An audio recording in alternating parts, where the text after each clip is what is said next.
And a pleasant good evening. Welcome to the Panther Den as we get set for varsity action here at the Panther Den. Hopefully you enjoyed the JV that just concluded. The JV boys lost a close one. The JV girls were able to come out victorious over the Hendersonville Lady Bearcats. I'm George Young alongside Tony Christie, and it has been a long time since we have talked some hoops. Yes, it has. Almost a year since we have talked basketball here in the state of North Carolina. In fact, February 29th was the final game that the Lady Panthers played in the playoffs, that third-round loss. So almost a year, and I counted it up, Tony. The original schedule that was sent to me in December by Sandy Tabor. There have been 6 games that have been either canceled or postponed. This is the first regular season night of basketball for the Franklin Panthers. It's the second night for the Hendersonville Lady Bearcats. Yes, and that's amazing. To coach in this atmosphere, to play in this atmosphere, you have to be ready from Jump Street. You have to be ready to cancel a game. You have to be ready to play a game. You know, it's been a strange, season for a lot of the players in basketball. Just like volleyball. Volleyball actually went smooth. It really did. Compared to the basketball, it went very smooth. We'll have the starting lineups here in just a few moments.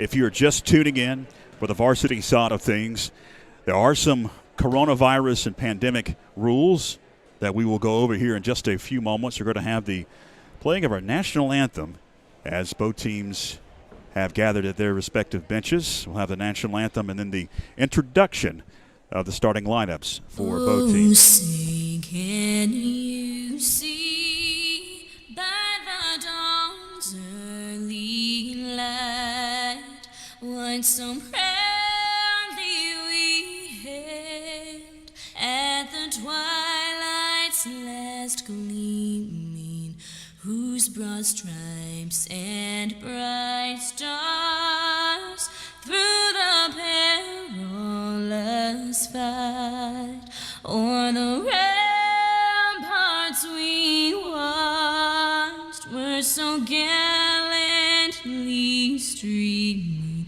and the rockets' red glare, their bombs bursting in air, gave proof through the night that our flag was still there. Oh, say does that star-spangled banner yet wave o'er the land of the free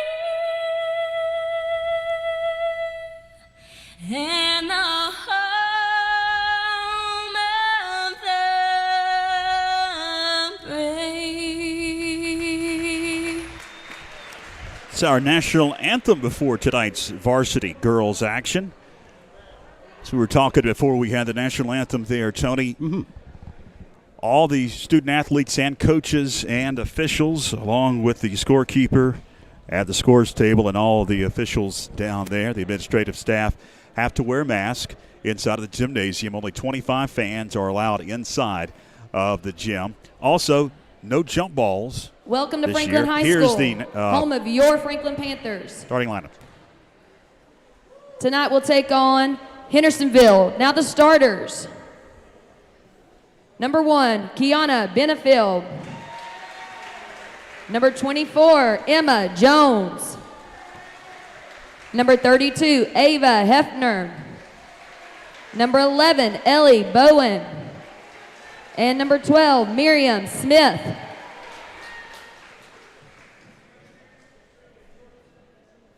And now the starters for your Franklin Panthers. Number 10, Candace Parker. Number 21, Nevaeh Tran. Number 24, Sydney Williams. Number 30, Tori Inslee. And number 32, Kanan Drake. That's the starting lineups introduced by Becca Brooks. No jump balls, Tony. Also, No. there are timeouts, mask timeouts. Mask They timeouts. are calling them, and it's about halfway through each quarter, so about 4 minutes under the 4 minute mark, similar to College. media timeouts in college. Yep. Media timeout, just play hard for 4 minutes. Kind of ties into what I always say, play hard for 4 minutes.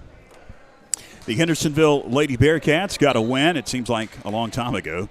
It was, I believe, on January 4th. They took on Madison, the Lady Patriots, and got their only victory, only game this season they have played. They've been battling some COVID issues as well. This game postponed from last Wednesday to tonight. And it begins what was supposed to be about 4 games in 7 days, but the game on Saturday against Brevard got postponed because of snow, as we see a steal. Candace Parker will get the scoring going for the Lady Panthers. Nice steal by Candace. Looks like the Lady Panthers are in a 1-3-1 trap.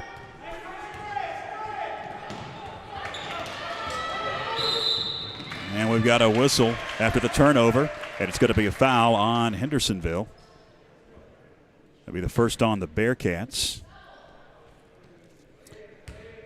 The game on Wednesday night, if you haven't heard, against East Henderson has been postponed, and I do not know when they're going to make that one up because of COVID issues. Sydney Williams with a bucket. Franklin up early 4-0 here, first quarter. George Young along with Tony Christie. It's a basketball, another turnover. Tori Inslee going to feed Parker. Inslee going to pick up the loose ball. Over to Nevaeh Tran for 3. It wouldn't fall. Hendersonville will grab the rebound.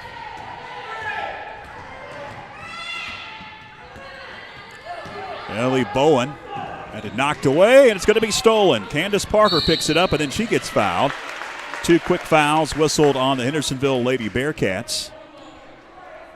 And that's 5 turnovers by the Lady Hendersonville players. And the the Lady Panthers have 4 steals.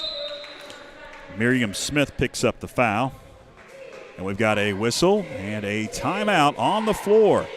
So we'll take a quick break, come back, more action. Thanks for joining us here on FPSN. Why pay monthly storage fees? With a low down payment, you could own your own storage building.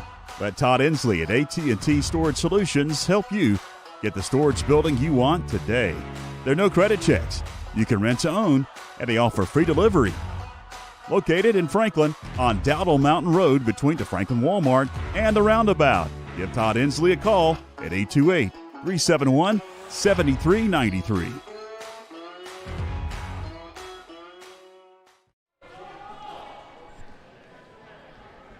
Welcome back, fans. Franklin will have the possession out of the timeout. It's Tori Inslee. She gets it in. Kanan Drake drives in, feeds Williams. Now Nevaeh Tran in the paint. And Tran going to get bumped. She'll be at the line for a couple. And fans, I want you to take a look at the scoreboard this year. We've got a couple of things that are new. Last year we had fouls up there, but this year we've got possession, the possession arrow, as long as they keep it correct on the scoreboard. And also, when they get to the 7 foul mark, as the first shot is up and good. Man, is it quiet in here. Very quiet. You'll see which team's in the bonus or not.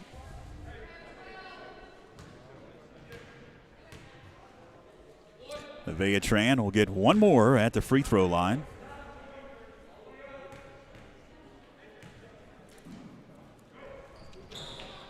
Couldn't convert, and that one is knocked out of bounds, and it's off of a Lady Bearcat.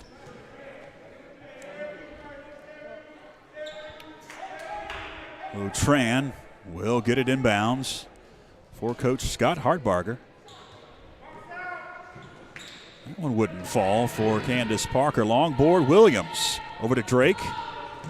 Now finds Tran up top. Parker drives in, over to Williams. Jumper would not fall. And the Lady Bearcats pick up the rebound, but then they turn it over. It's Parker She almost gets her pass intercepted. Now Nevaeh Tran going to back it out. One thing to note is Kanan Drake's shot rims out. And the stick back, Sydney Williams. And the Panthers now up 7-0. And the Lady Panthers are being very aggressive on their defense. Jackson in the paint gets blocked by Williams. Kanan Drake off to the races. Gonna feed Tori Inslee, and she gets the bucket to go. Very veteran bunch, Tony, Yes, is yes, this it Lady is. Panther team. They played a lot of games together, and you can tell it's showing right now.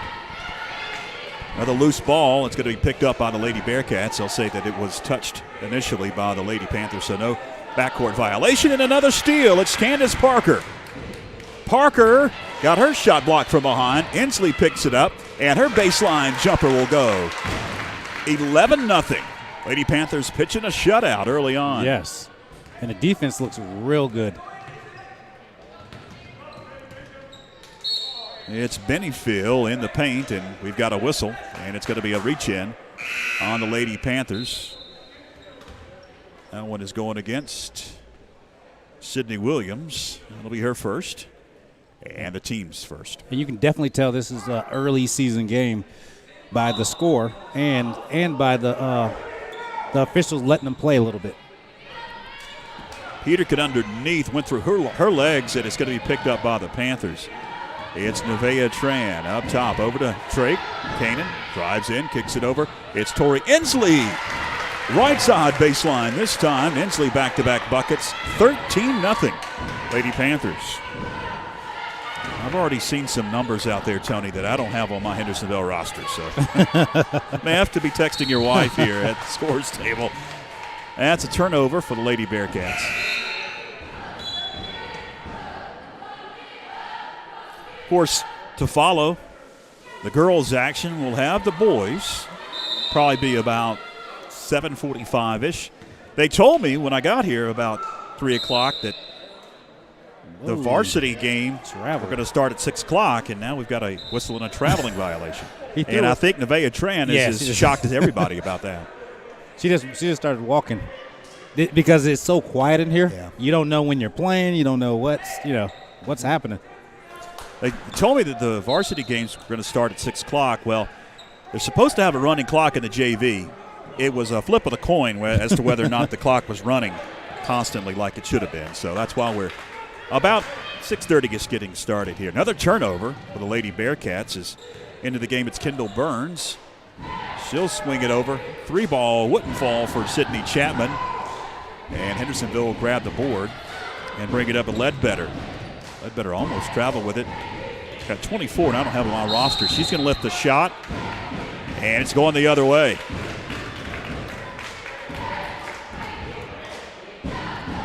Offensive foul on the Lady Bearcats. Now we've got a whistle and a full timeout on the floor.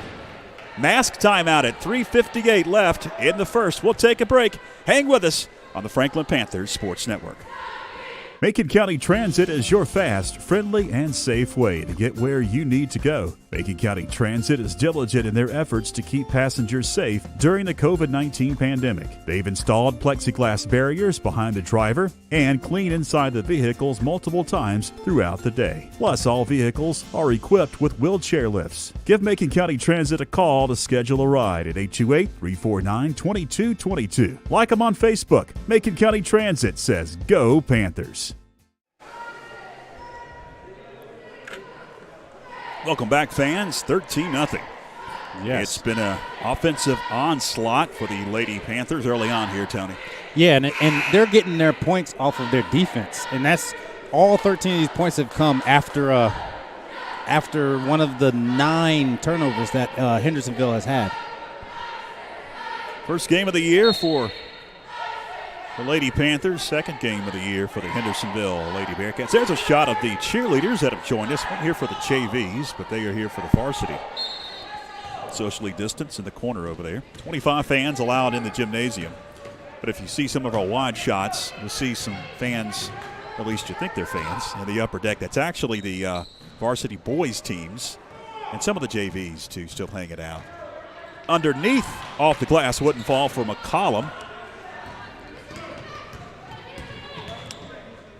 It's Jackson driving in, kicking it out. That wouldn't fall, just inside the arc. Offensive board. Williams will pick up the rebound for the Lady Panthers. Up it goes to Burns. Going to lob it underneath for McCollum. Couldn't get position. Kicks it back out. Sydney Chapman. Now Inslee will dribble. Williams powers up, and she got fouled. Sydney will be at the line for a couple of shots here. 4th team foul whistled early on here on Hendersonville. And Sydney Williams has been very aggressive on the offensive end. She has 4 points right now, and 4 points, 3 rebounds.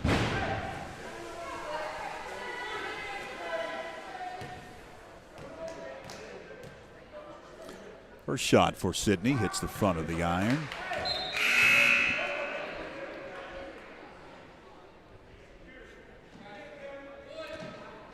Originally, around 14 games were scheduled, Tony, for this 2021 season. It's the roll, but all the non-conference was wiped out for whatever reason, various reasons. Kanan Drake will check into the game.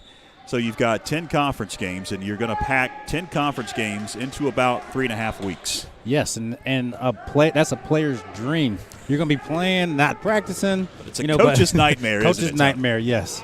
Because you want to know what your players are going to be doing when you get out there. And right now, because of limited practice and limited things like that you don't know. Rosalind McCollum with the bucket, the junior.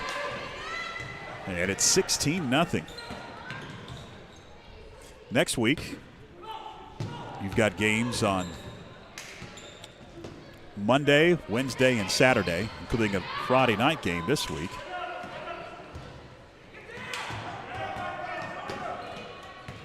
Underneath, it's Peterkin, and she'll get the bucket to get the goose egg off the scoreboard for the Hendersonville Lady Bearcats.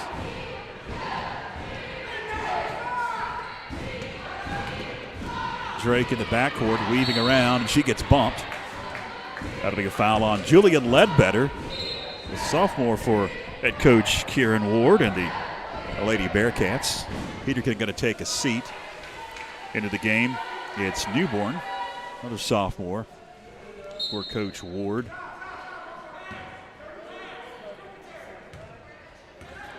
Kendall Burns will run the point for Coach Hardbarger. Swing it over now. Kanan Drake. Back it goes to Burns.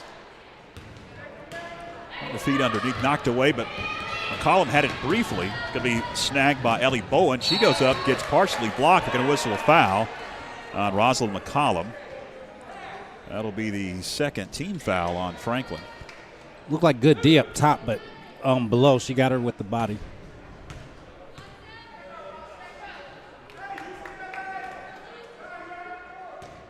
Seems like it's a lot quieter than it was for volleyball. We were here for volleyball. Yes. Just not as many fans as there were for volleyball, or there may be more fans is what I should have said. Yes. I don't know why it's so There's more quiet. people in the gym. Yes. Seems like. If you qualify them as fans. Yes. A couple of buckets at the free throw line. 16-4 feeding up court. It's Chapman. Gets harassed. Going to feed McCollum. Goes up, couldn't get the bucket. And Hendersonville will grab the board. And quickly down court, it's Ellie Bowen.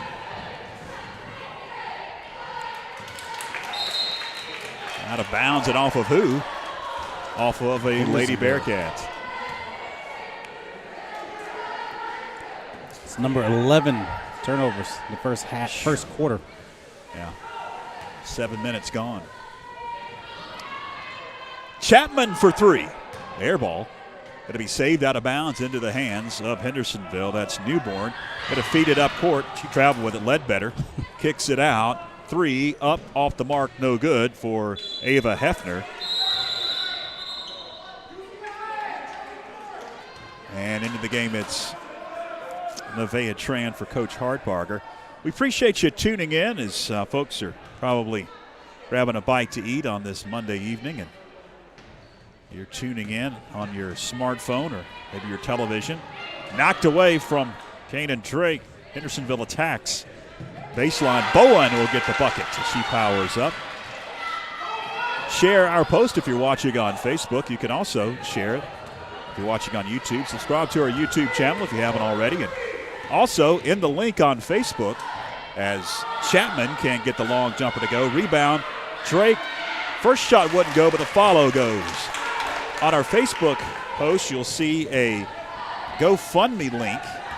And we ask you to click on that. And if you were planning on being here tonight and paying the, is it $5 to get in? $5, yep. $6 to get in.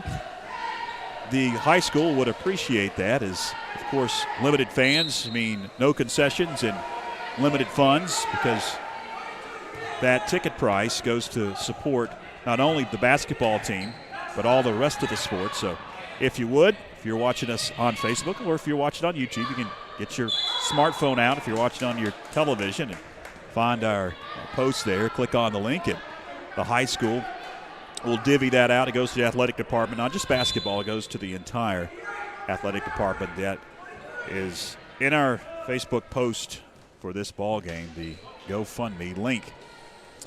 18-6, Lady Panthers spread it out to an early 13-0 lead. And it goes to Hefner. Out of bounds off of Tori Inslee.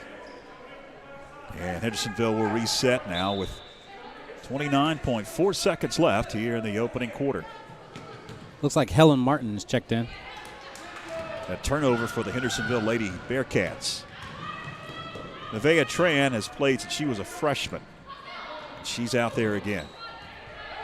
Helen Martin with the jumper. It wouldn't fall, and now good pass. Another turnover. Up to Inslee, and she'll get fouled.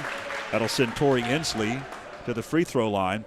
It's rare that you see a player start or get a lot of playing time for 4 years from their freshman year to their senior year, and that's been Nevaeh Tran. Yeah, especially for a point guard. That position right there commands a lot of respect, and you have to really earn it. And she's been there since day one, it seems like. Tori Inslee will have one more at the charity stripe. She can't get a second one. Rebound Hendersonville, got 6 seconds left. Bowen with it up top, down to 2 seconds. Another turnover, and Inslee not going to be able to get the shot off before the buzzer. That'll do it for the opening quarter, or opening, yeah, I was right. Opening quarter, yes. Yeah. What sport is this? Opening quarter of action. 19-6 Lady Panther advantage. We will watch the cheerleaders here for a moment, and then we will take a break here on FPSN. They're going to dance for us.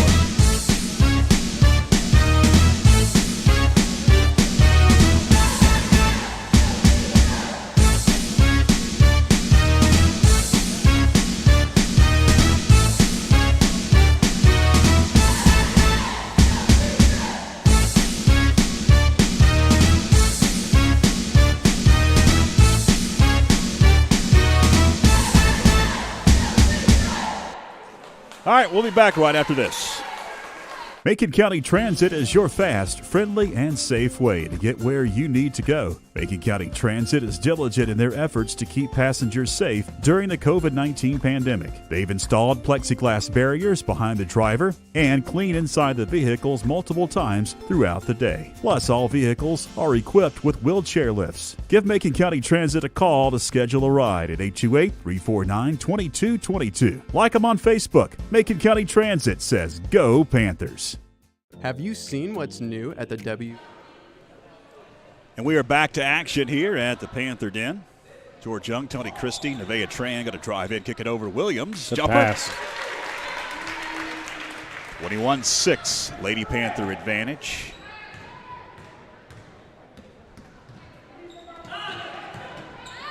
Bennyfield has trouble with it near the free throw line, and then she strips it away.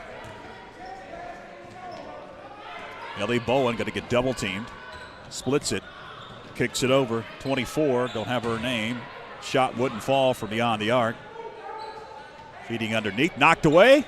Sydney Williams picks it up off to Chapman. Or check that. Parker. Over to Tori Inslee. And Inslee is going to get hacked. That's going to send Torrey to the line. I believe. They just called it out. No, they did. Yeah. Check that. Nevaeh Tran now will trigger for Coach Hardbarger. Into Inslee, open shot, wouldn't fall. Drake with the board. Now it's Parker for three. Candace Parker, the junior, nails the trifecta. And the Lady Panthers, they worked a lot. They worked real hard this summer on their games. So a lot of them are, might not have got much, as many minutes last year, but they all can really play. 24-6, Panthers extend the lead. We appreciate you watching. If you're watching on Facebook, I've got the comments up on my phone here, so if you'd like to drop us a line, it'll pop up here in front of us. Don't have the YouTube chat up, but if you're watching on YouTube, feel free to drop us something. We'll see it at some point in time. Kanan Drake drives in, gets double team, kicks it over. Williams, she'll get the J. 20-point advantage now for the Lady Panthers at 26-6.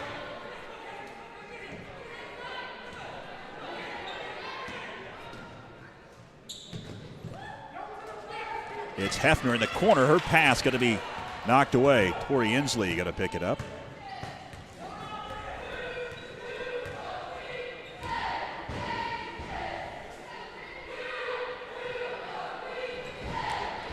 So I'll refresh my comments here. Shot wouldn't fall that time. Debbie Weiss is watching. Teresa Downs, Pearl Carr, Jimmy Moritz. Also Penny Bedingfield, Crystal Pendergrass watching. We appreciate you. Also Brittany Strickland and Tammy Nichols, LaDonna Perry, loyal watcher. She is back with us for basketball. We appreciate you tuning in this evening as we've got a whistle and looks like some discussion at the scores table now.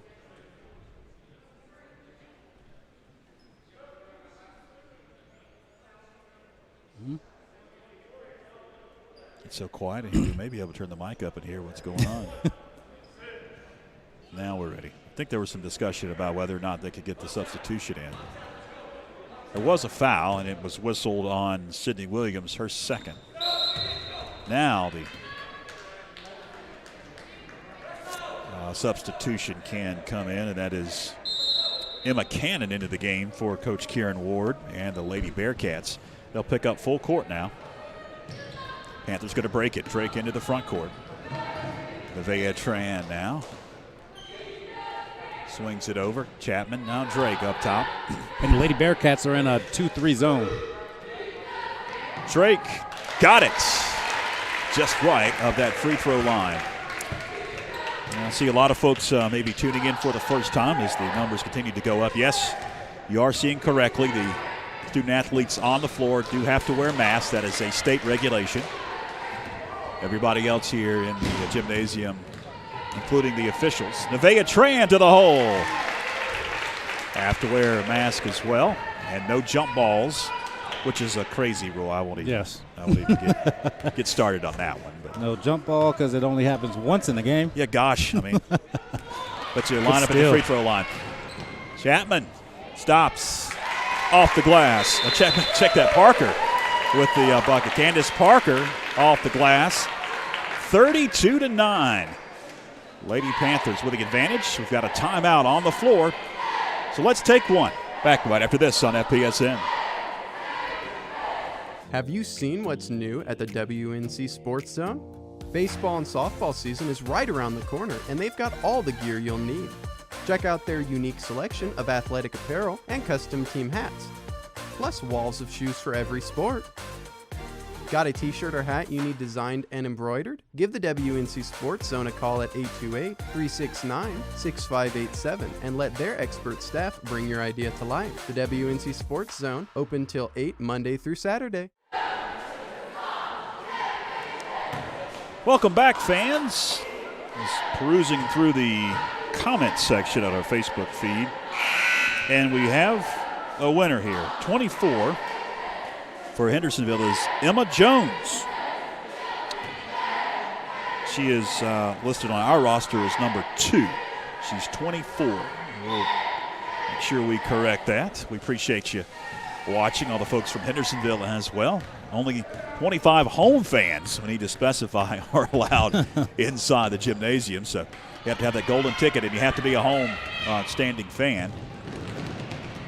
Torrey saves it out of bounds, and it is going to be off of Candace Parker. Out of bounds, back to Hendersonville. And the Lady Panthers have been very aggressive in that 1-3-1. They've gotten 15 steals so far. 16. Tori Inslee feeding Parker. Parker's shot wouldn't fall. Rebound to be snagged by Ellie Bowen. Bowen will get double teamed up top. Kicks it over to Emma Jones. She's going to get double teamed. Now going to find Bowen. Driving in. Bowen off the glass and good. 32-11. Hendersonville making a run here. Still, Lady Panthers have a commanding lead. Just joined us. It took till late in that first quarter for Hendersonville to register their first points as they're going to whistle a charging violation, offensive foul on Kanan Drake. Under 4, mask timeout. 32-11. We're going to take a break. Back right after this on the Franklin Panthers Sports Network. Macon County Transit is your fast, friendly, and safe way to get where you need to go. Macon County Transit is diligent in their efforts to keep passengers safe during the COVID-19 pandemic. They've installed plexiglass barriers behind the driver and clean inside the vehicles multiple times throughout the day. Plus, all vehicles are equipped with wheelchair lifts. Give Macon County Transit a call to schedule a ride at 828-349-2222. Like them on Facebook. Macon County Transit says, Go Panthers. Why pay monthly storage fees? With a low down payment, you could own your own storage building. Let Todd Inslee at AT&T Storage Solutions help you get the storage building you want today. There are no credit checks. You can rent to own, and they offer free delivery. Located in Franklin on Dowdle Mountain Road between the Franklin Walmart and the Roundabout. Give Todd Inslee a call at 828-371-7393.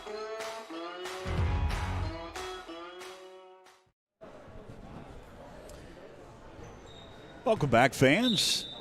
Out of the mask breather timeout. Yes. When you go to the bench, though, you don't get to take your mask off during these timeouts. So, anyway. Keep it on the whole time. Yeah. You catch your breath, I guess. Bowen drives in, kicks it out. It's over. Jones now underneath. Going to feed Daniel. Back out. Jones, 3. Got it. Emma Jones. And now we've got a whistle. And the basket is all messed up. They're going to get the basket correct now. There you go. Had a question on our Facebook feed about the final score of JV game. That's the comment. Well, there were 2 JV games. The Lady Panthers were victorious. And I'm going blank on the score. I had it written down, but our previous announcers, we do appreciate Matt Bradley and Josh Brooks for announcing the JV games. It's a long night if it's 4 games. We've done it before, though, Tony, as the bucket is up and good. The Lady Panthers, 34-14. And I wrote it down on a sheet of paper in front of Matt Bradley, and I think he took it with him. The Lady Panthers JV team able to win as the bucket is up and good by Daniel. The JV boys, though, lost a close one to the Hendersonville Bearcats for this game tonight. That shot wouldn't fall. Bowen with the rebound. But if you'd like to rewatch those games, they are archived on our YouTube channel, also on Facebook. So if you would like to go back and watch the JV games in all their glory, you can do so on this very same platform that you're watching this game right now. But wait until after we're done. We just ask that. Or you can get somebody else's phone, watch it, and then watch us too. I've watched 2 games at one time. I can tell you that. Especially during football season. Several times. Sometimes even 3 games. Yes. That gets a little hairy, though. Drake with the rebound and the bucket.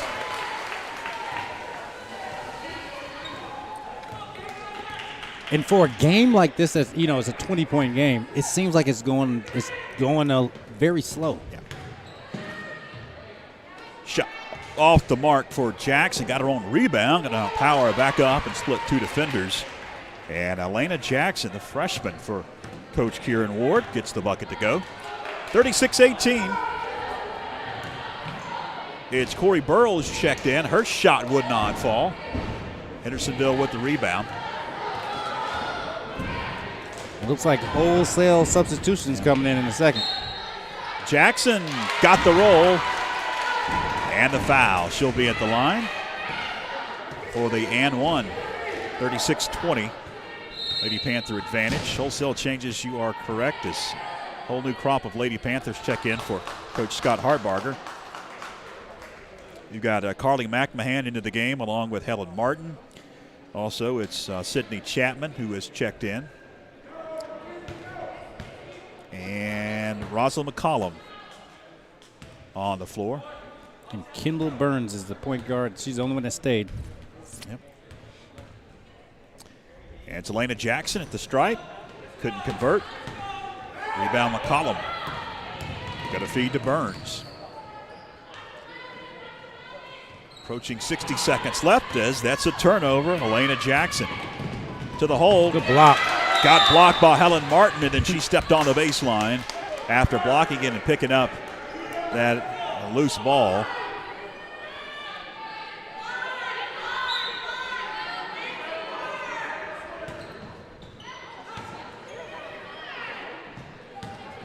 Jones wouldn't fall from beyond the arc, and it is off of Mackenzie Daniel, off of Lady Bearcat, and it's back to the Lady Panthers. 36-20. Full court press now for Coach Ward. Burns with it. McMahon would not fall. 35 seconds left.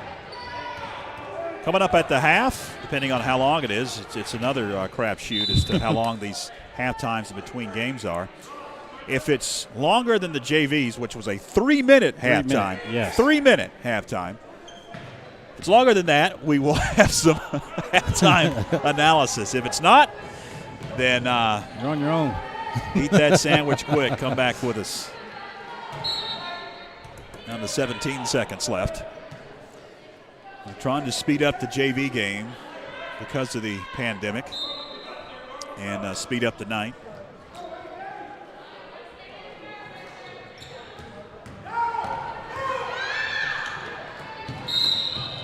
And a whistle as that one comes into the front court. And it's going to be a foul against the Lady Panthers. So Hendersonville in the bonus now.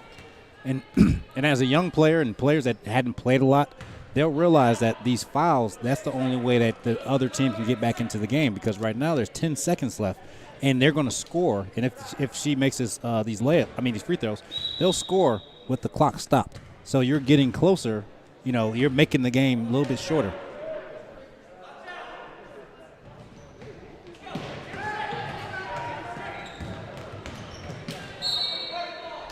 Under 6 seconds left.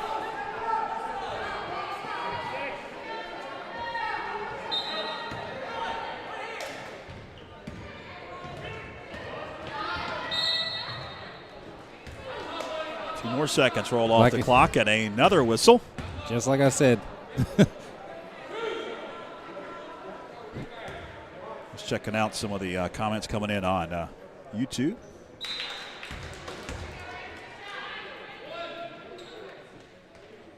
Some more folks checking in. Ashley Brown. Bertha Neal is watching. Laura Witt. Down to 2 seconds. Burns won't be able to get a shot off. That will do it. At the half, the Lady Panthers hold a 36-21 advantage. 5 minutes. Well, they're going to put 5 minutes up there. All right, well, what we're going to do is we will show the cheerleaders here because we've had questions about the cheerleaders. We'll show their performance here, then we'll head off to a quick break.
All right, fans, stay with us.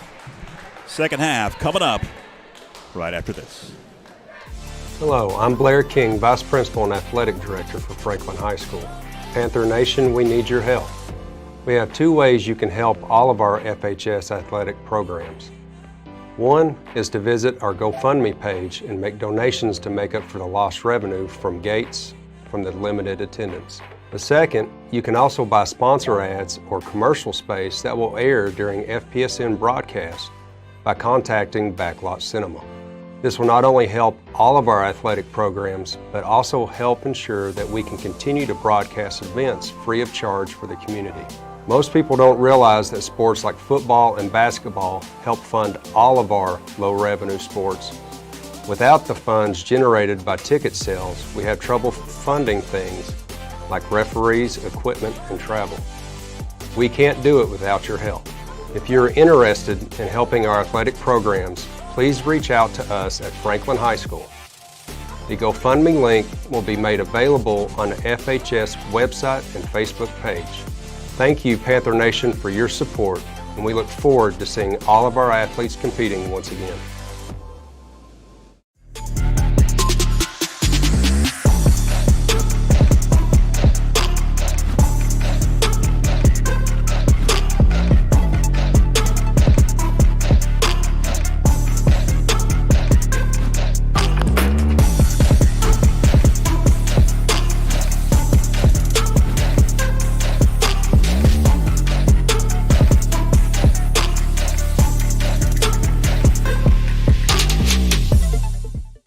Macon County Transit is your fast, friendly, and safe way to get where you need to go. Macon County Transit is diligent in their efforts to keep passengers safe during the COVID-19 pandemic. They've installed plexiglass barriers behind the driver and clean inside the vehicles multiple times throughout the day. Plus, all vehicles are equipped with wheelchair lifts. Give Macon County Transit a call to schedule a ride at 828-349-2222. Like them on Facebook. Macon County Transit says, "Go Panthers." Why pay monthly storage fees? With a low down payment, you could own your own storage building. Let Todd Inslee at AT&T Storage Solutions help you get the storage building you want today. There are no credit checks. You can rent to own, and they offer free delivery. Located in Franklin on Dowdle Mountain Road between the Franklin Walmart and the Roundabout. Give Todd Inslee a call at 828-371-7393.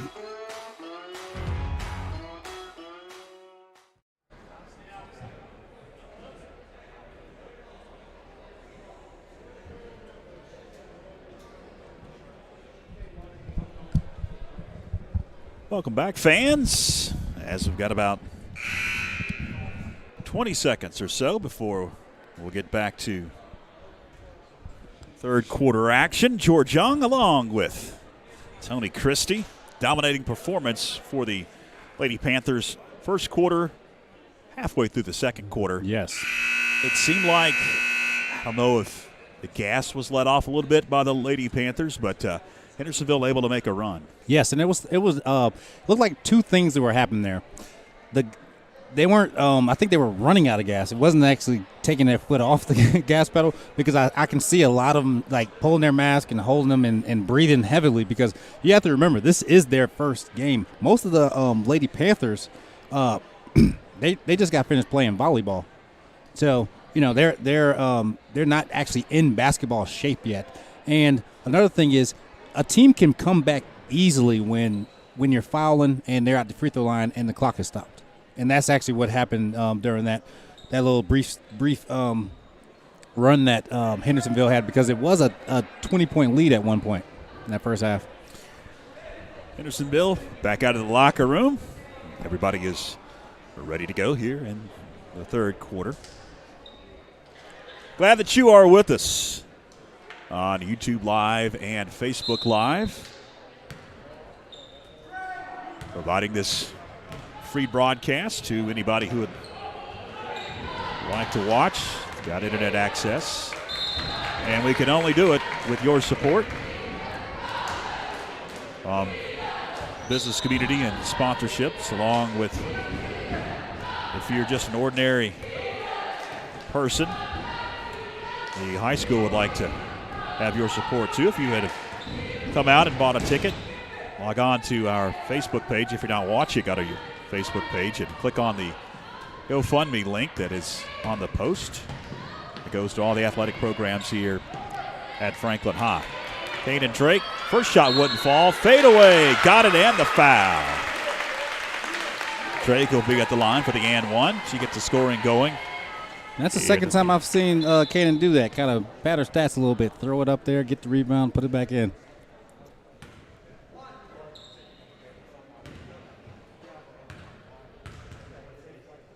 First shot for Kanan, well, the only shot for Kanan. The and one is up, and it is good. We've got a whistle and a quick 30-second timeout going to be called by Coach Scott Hartbarger, so we'll keep it here. It's a early timeout here, third quarter. 7:24 to go in the third. George Young, Tony Christie, first of two games this week on the Franklin Panther Sports Network. Got a game on Friday night right here at the Panther Den. Fingers crossed, of course, it changes by the hour. Yes. Hopefully, we will be playing here on Friday. The game against East Henderson on Wednesday has been canceled because East Henderson is now quarantined, and they, of course, cannot play. I don't know how long that quarantine is going to be, but they're going to try to reschedule that game. But as we mentioned in that first half, Tony, trying to pack in 10 games in less than a month.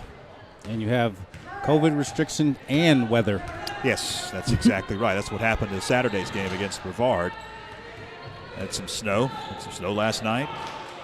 Unexpected snow, which is usually the way it goes around here.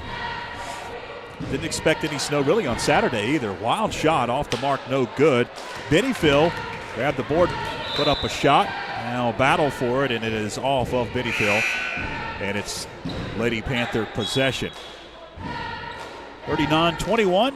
Franklin with the advantage. Exactly 7 minutes left here in the third.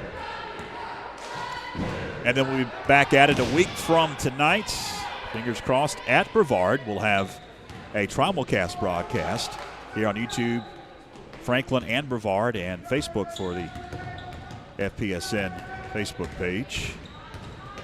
And I believe we're going to have a guest commentator joining us, Tony. Stick back for Nice. Sydney Williams. We'll have the Brevard perspective and, of course, us, too, so it should be fun.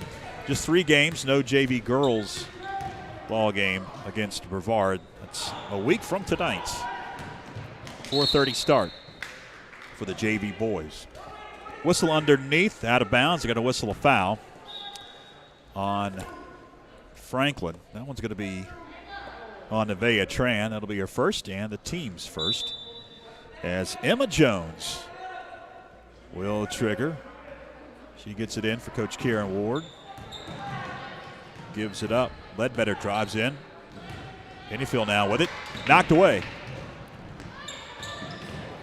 And eventually it's going to be Kiana Bennyfield picking it up. And we got a travel near the free throw line by Tekoa Peterkin. And with the starters in the game, they've been able to increase the lead to that 20-point mark, just like in the first half.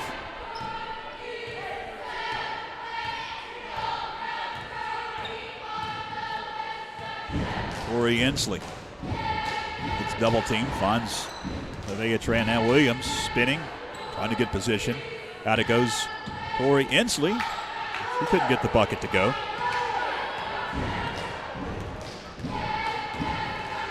Under 6 minutes left here in the third.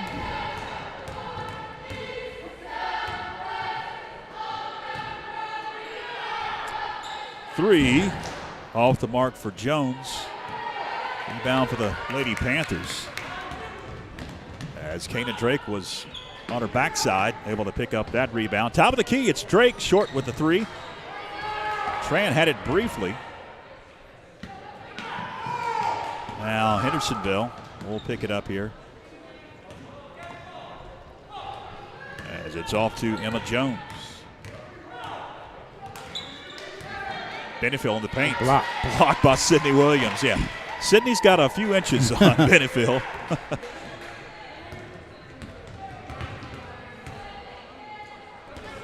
Drake, top of the key. Out of Williams. Benefield, or check that Peterkin takes a seat. She got bumped by Williams. They didn't whistle anything. Let them play, and Sidney Williams get to the bucket. And that right there took a while to materialize, but Sidney Williams was open for about 10 seconds. Another turnover for the Lady Bearcats. Nevaeh Tran in traffic, going to feed Tori Inslee. Her shot wouldn't fall. Rebound Drake. Drake up. Her shot wouldn't fall. And early on here in this third quarter, not as crisp as we saw the Lady Panthers open this game. Shots just are not falling here.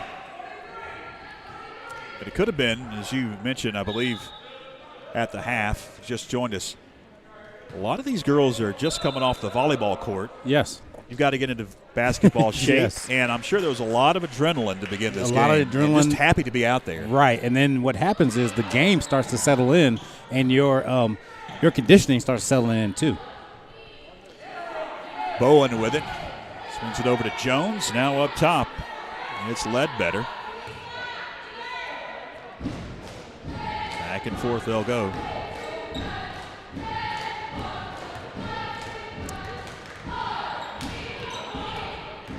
Bowen going to drive in.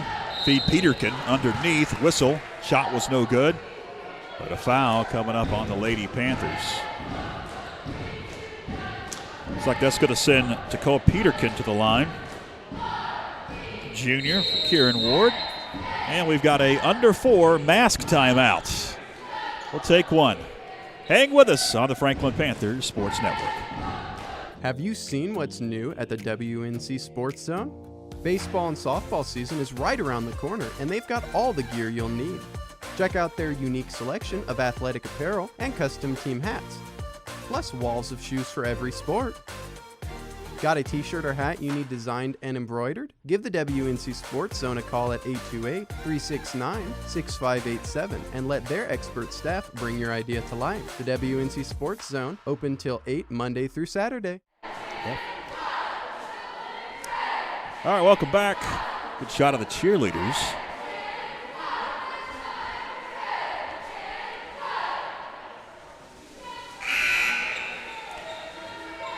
Let both teams breathe. Yes. While they call that mask timeout under 4, under the 4-minute mark in both quarters. We've got Takoa Peterkin. And we'll be at the charity stripe. 2 shots here. First one would not fall.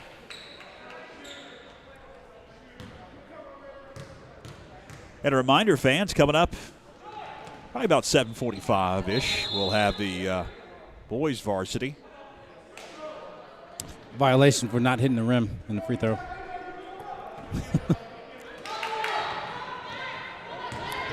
Good pass. Reset, feet up court. Sydney Chapman couldn't handle it.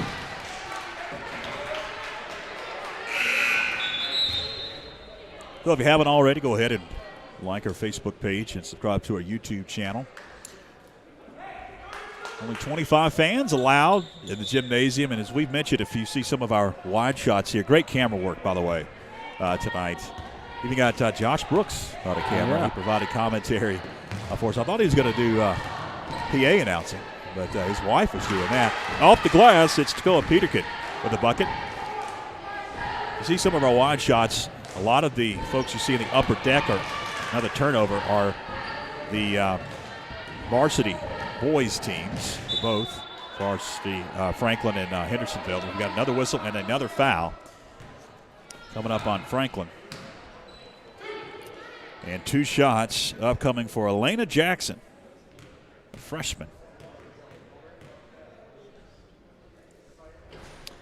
Couldn't hit the first. And Kanan Drake checks in for Coach Hartbarger. Second shot up and good for Elena Jackson. Nothing but net. Now full court. Almost causes a turnover. Julie Ledbetter could not save it out of bounds.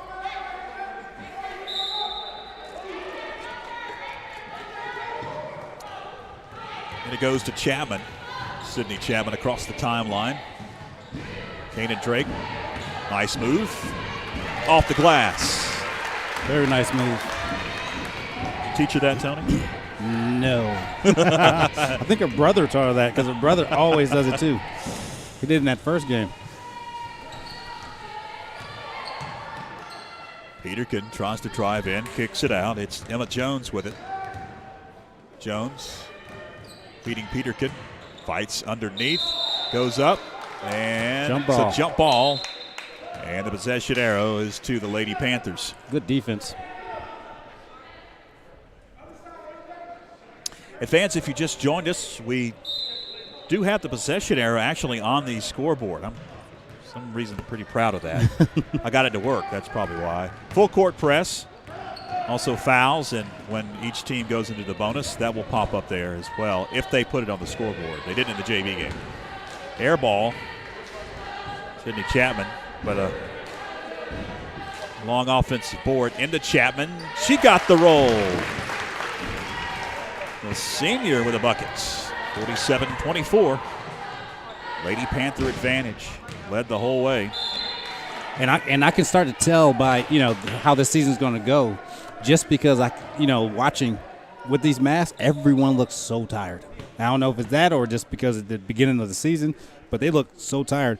And if you think about it, they shouldn't be this tired because they've been practicing for almost like 2 months. So they should have the conditioning. And right now, a lot of things are in the game. You can tell that they're, everyone's a little winded. Well, I'll tell you, I walk up and down these stairs because we're on the second level, and I have to wear my mask, and I'm winded, but I'm old and not in shape, for sure.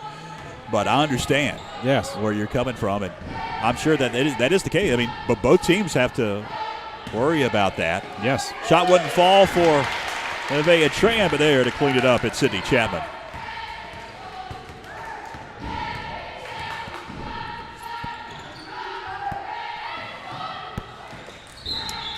Off the hands of Ellie Bowen, out of bounds. Some subs coming in for for Franklin. Corey Burrell into the game.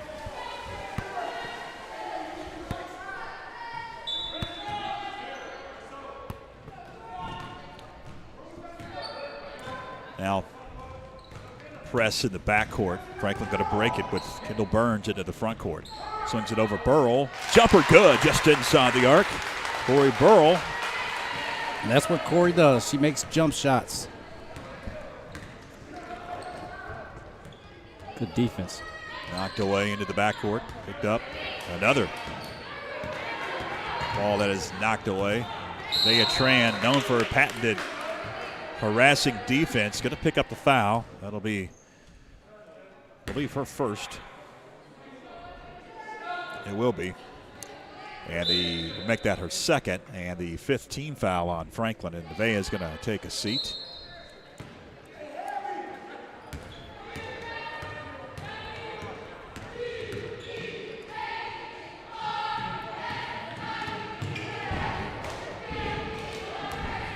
Ross into the game. 0. Ramsey Ross going to drive in, get double teamed.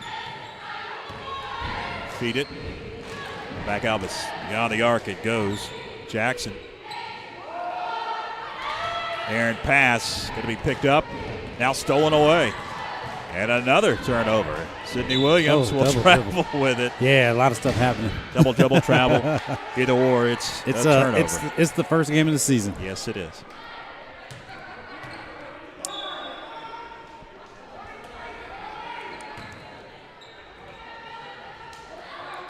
Shot would not fall for Emma Cannon. Some subs coming in for Hendersonville. Pardon me as I look at my roster here. As Coach Ward emptied his bench. Now we've got a whistle and a foul coming up. And I believe Emma Cannon will pick it up. Sydney Williams will head to the line. I do believe she was in the act. Nope, she was not. On the floor. On the floor, they'll say.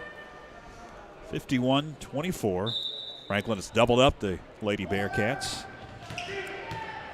And it goes to Carly McMahon.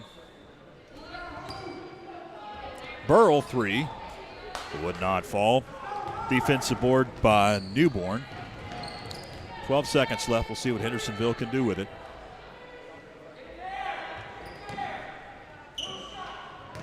Down to 5 seconds.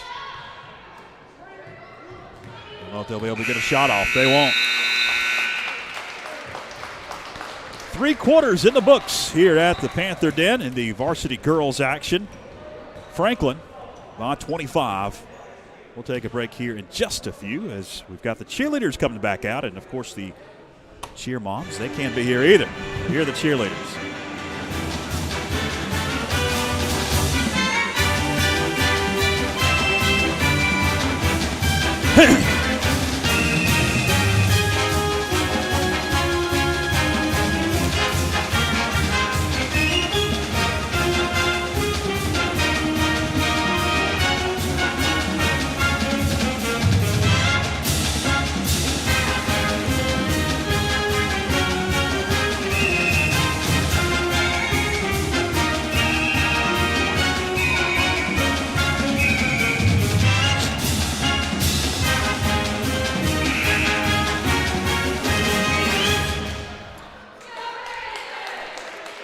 Cheerleaders will keep it here as they look like they're ready to go.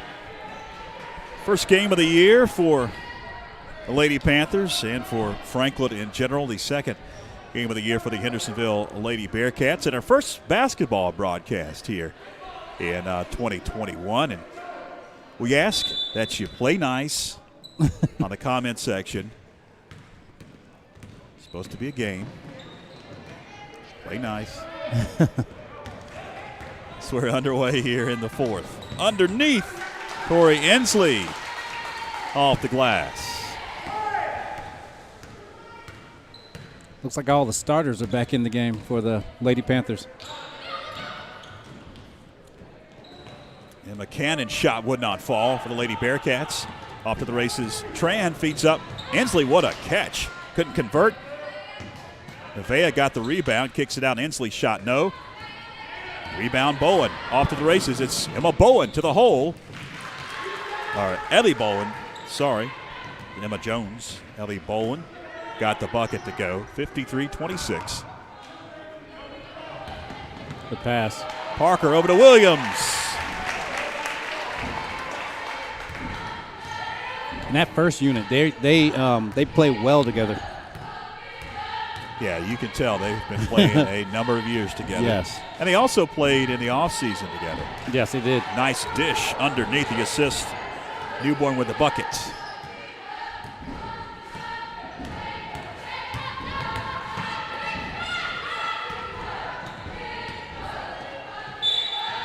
The whistle underneath as Sydney Williams was heading to the hole.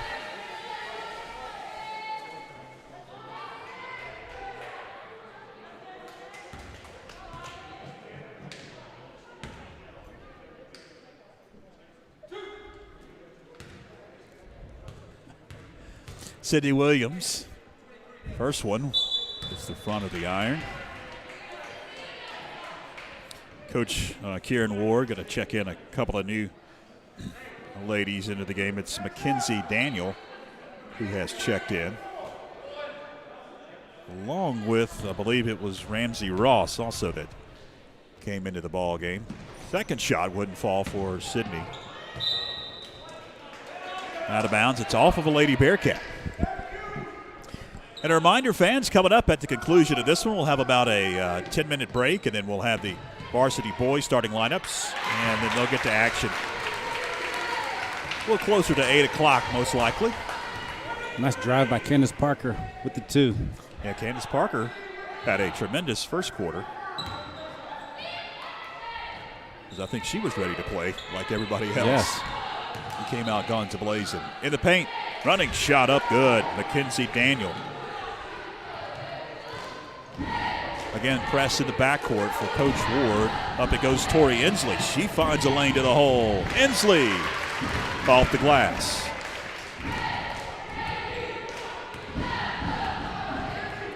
Ramsey Ross brings it up.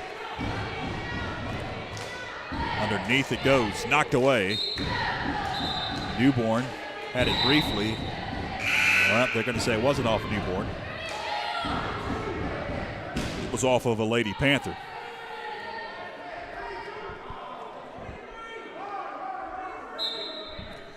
So the Bearcats get it in bounds. Nice steal. As intercepted, tiptoeing the inline, Nevaeh Tran lost it. Good anticipation there for from Nevaeh Tran.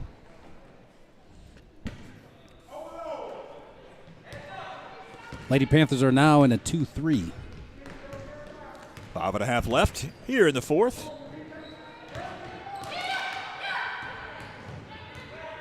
It does seem like it's quite more, way quieter than it was during the volleyball. It really does.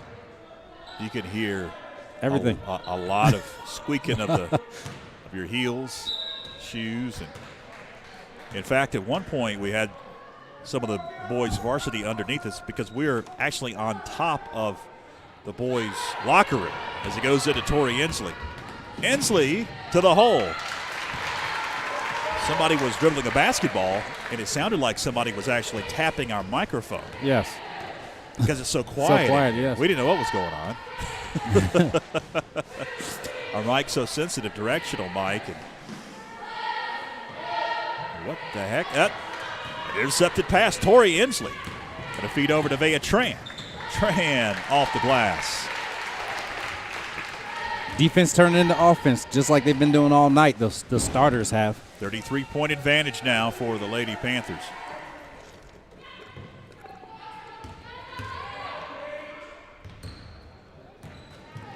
That's almost stolen away. Newborn. Shot wouldn't fall.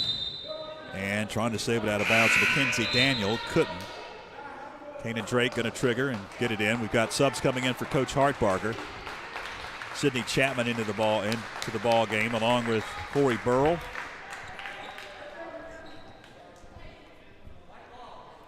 And also Kendall Burns checks in. Let's see if these reserves can keep up the same defensive intensity that the starters had. Burrell gets it into Chapman. She almost traveled with it. Nevaeh Tran with it up top. Chapman going to feed Sydney Williams. Powers up, gets fouled. Mackenzie Daniel will pick up the personal. That's going to send Sydney Williams to the line. That's a good job by Sydney Williams being strong and actually just, posting hard, going strong to the hole. So quiet. You can hear the swish all the way up here. Like we have a microphone on the basket. I've thought about it. Second shot up and good. Got enough equipment. Yes. Although we have scaled it back this year with some better equipment, I guess, smaller equipment, but still a lot of cords. Under 4 left, so next dead ball will have a mask timeout. Get ready for that. It's coming up. Still. Burns will pick it up. Find Burrell now going to feed Chapman up court off the glass high. Wouldn't fall. Williams with the rebound. She goes up, gets fouled. She'll be at the line when we come back. Under 4 mask timeout if they take it. Maybe after the free throws. Here we go. Now it's going to be an under 4 mask timeout. All right. Timeout. We'll take a break from the Panther Den. Thanks for watching the Franklin Panthers Sports Network.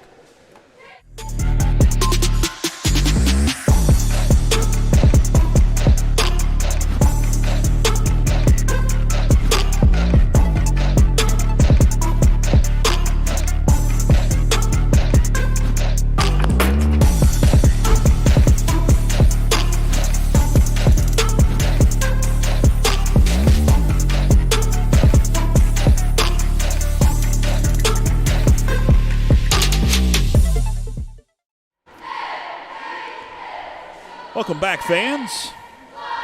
Mass timeout, just about in the books. Cheerleaders leading some cheers with 3 minutes, 41 seconds left, fourth quarter. Commanding 65-30 lead for the Lady Panthers, trying to secure their first victory here in 2021 in the opening game after 6 consecutive games were canceled to begin the season for various reasons. Sydney Williams out of the timeout will be at the free throw line. one interesting thing I've seen too is that there's actually someone at the corner of the court cleaning the balls. So like I didn't even notice that. You're correct. Yeah. So the official throws the ball Yeah. and the person cleans it and throws it to him. Yeah. Sydney will get a pair, and she'll check out of the game. As Rosalind McCollum will check in for her. Deep three. Off the mark for Ellie Bowen. Hendersonville will grab the offensive rebound. Bowen with it, gets double team, splits that double team. Ben kicks it out. Smith will get the bucket. It's a three. Top of the key. 67-33. Corey Burrell into the front court. Just inside the arc. That jumper for Helen Martin wouldn't fall. Saved out of bounds into the hands of the Hendersonville Lady Bearcats. Now a dangerous pass up court. Intercepted Burns, feeding Chapman. Off the glass, good. Nice steal, good pass. Looked like a walk, but I didn't call it. Here's the replay. Nice steal. And there's the bucket. It is a Herculean effort. So I just want to let you guys know watching. Herculean effort to get a replay. Yes, it is. We just got a replay. Yes, it is. I just saw the whole process today, and I was amazed. I was like, we had to do all that to do a replay? It is a Herculean effort. Seems so fluid when you're watching ESPN. Yes, it does. But They've got a whole truck dedicated to that. I can guarantee you that. We've got a collision at midcourt. There's about 13 people working in that operation. There's only about 3 here. Every isolated angle you could find, they've got it recording, and you can have it in 2 seconds. Count the camera operators, there's 4. 5. Yes, yeah. 5. And the camera operators are shifting by the quarter, it seems. Right. Into the game for the first time for Hendersonville, it's Ava Hefner. 2 minutes, 18 seconds left, and a commanding 69-33 advantage for the Lady Panthers. Shot from beyond the arc wouldn't fall for Burrell. Offensive board, Burns couldn't get it to go. And it's out of bounds off of a Lady Bearcat. And fans, they should actually, slow down a little bit. And, this is, a 36-point game? Yeah. But, don't let that, get into your mind about it. Nice shot by Corey Burrell there. Yeah. Because with COVID, with the COVID restrictions and everything, a lot of times you can't practice and you can't do things. And this happened actually this week for my college basketball team. They went 10 days without practicing. Clemson. Yes, Clemson. They went and they played Virginia at home and lost by 35. Yeah. And that's, it's just because they didn't get to practice and things like that. So yeah, it's a weird year, and yes, you really do not know what to expect each and every night. Ledbetter shot, no. Rebound, Bowen. She'll get it to go. It's a crapshoot. Because next time the Lady Bearcats might play, they might beat somebody by 20. Yeah. This is a veteran bunch. We've talked about it for the Lady Panthers. Mm-hmm. Veteran bunch. They have played a lot of games together. Yes. And we've got collision and a foul coming up on Franklin. Looked like McCollum just fell into Julia Ledbetter.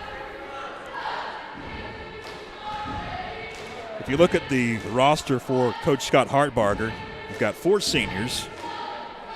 All but 1 are starters. And a ton of juniors who played a lot. Yes. We've got sophomore Tori Inslee who played a lot last year. They've got a lot of minutes under their belt. Yes, they do. 60 seconds left. So they're looking for a lot of success here in 2021, but as you mentioned, you just don't know. You just don't know. You just don't know. And the season's so short. Yeah. You have to figure it out kind of fast, but you just don't know at this point after one game. Smith couldn't get the bucket from beyond the arc. He'll track down the loose ball. Ledbetter to Smith now feeding underneath. It's Jackson. Shot partially blocked. Panthers trying to feed it out quickly for the fast break, but it is knocked away and off of a Lady Panther. 39.8 seconds left in the fourth quarter of action. Varsity boys coming up Whistle and a foul on the Lady Panthers. 1-1 coming up. That'll be the 17th foul.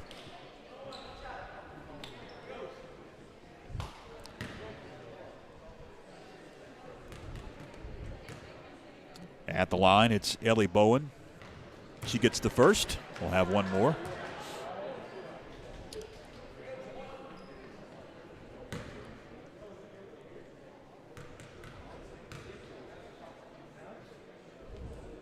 And she gets the second to go as well. Ellie Bowen, the senior.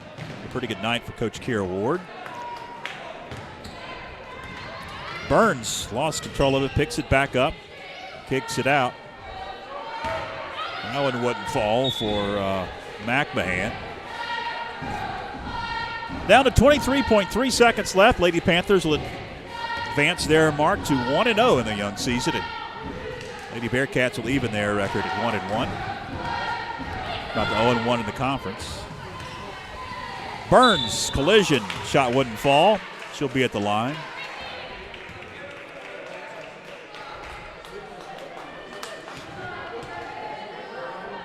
We'll stay with you on this post. We won't have a new post for the varsity boys, so stay with us. Who knows how much time they'll put up on the clock. I think it's going to be about 10 minutes between the girls and the boys action. We will be here, some analysis, and also get you set for the boys action, which I'm looking forward to. They're a veteran bunch as well, Tony. Yes, they are. And these teams, this right here for a first game is amazing, because this was the on the boys side the championship game in the conference. For conference last year.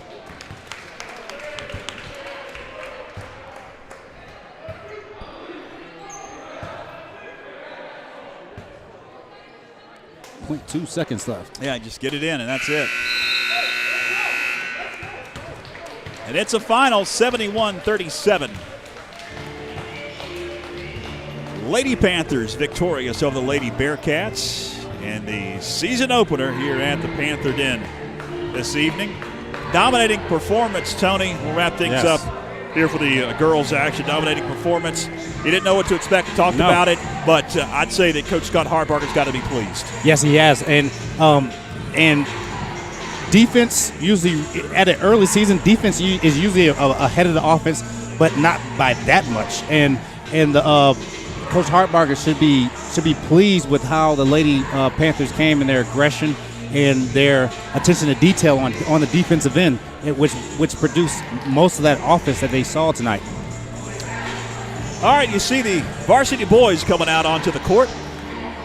We will take a break here on YouTube Live, Facebook Live. Come back, get you set for tip-off of the varsity boys here in just a few moments. 71-37, Lady Panthers victorious. Stay with us on FPSN. Hey, Panther fans, George Young here, joined with the head basketball coach of the boys varsity program at Franklin High, Doug Plemons. And Coach, we're finally here at basketball season. It's been a long journey, and COVID and the restrictions that have been in place for a couple of months now really have affected you guys in a number of different ways, hasn't it?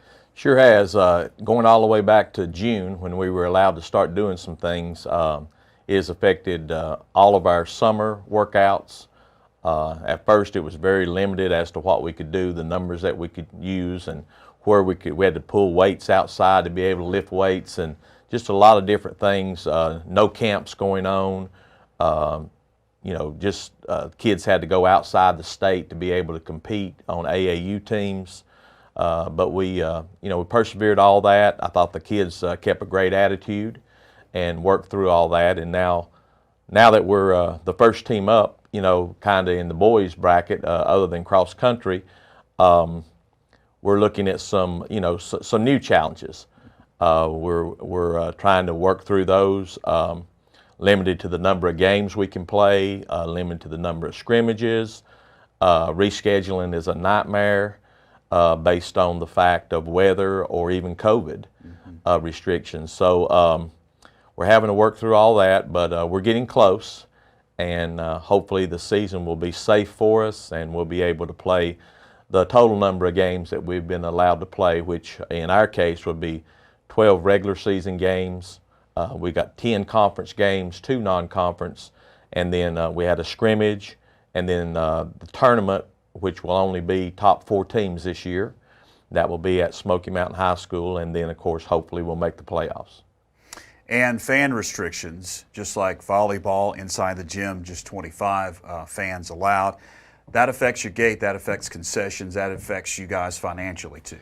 Basically, it takes all of our money away from us. We have no way of, no way of recouping that as far as, like you said, gate receipts. So it's going to, in the long term, it's going to be huge. I think we can probably make it through, some of the part of this year with some limited things, trying to be very frugal in what we're doing with our monies this year. But then next year is where the big hit will take. So we're trying to do everything we can do this year so that we can get through this year, and then hopefully bank some money to get started on next year. And this year, getting creative with the ways that you can financially support your program. There is a GoFundMe page now that the Franklin High School Athletic Department has formed, and you can make a donation there. Also, there's a possibility of sponsorships a number of different ways, Coach.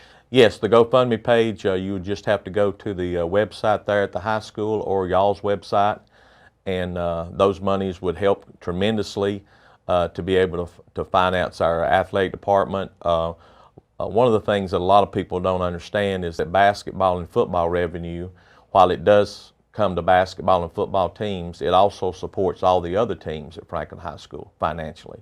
So the hit that we're taking financially in this GoFundMe page not only is helping basketball or football, it is also helping all the other sports. So that would be one way. Another way would be to sponsor the Franklin Panther Sports Network broadcasts. If it were not for you guys, there would be a lot of people that wouldn't be able to see our teams play this year. And the things that y'all do with your broadcast, very professional. It's almost like turning on ESPN and watching a game. The quality is so good. And for anyone that enjoys that, or even people out of town, I know y'all have hundreds and thousands of people that watch games during the season. Anybody that enjoys that and appreciates that might consider being a sponsor of those games as y'all broadcast, which would, some of that money would obviously help to pay for, the logistics of being able to broadcast, but also some of that money would come back to us. So we really would appreciate that sponsorship. I think it would go a long way to make sure we can continue to do the things that y'all are doing for our sports programs. And fans, what Coach is saying is a portion of the sponsorship revenue that us here at Backlot Cinema and FPSN do take in also goes to the high school. So we are sharing that to help the athletic programs in this pandemic year, and hopefully we'll have next year because of that. Well, Coach, as always, thanks for stopping by, and good luck. Well, I appreciate it.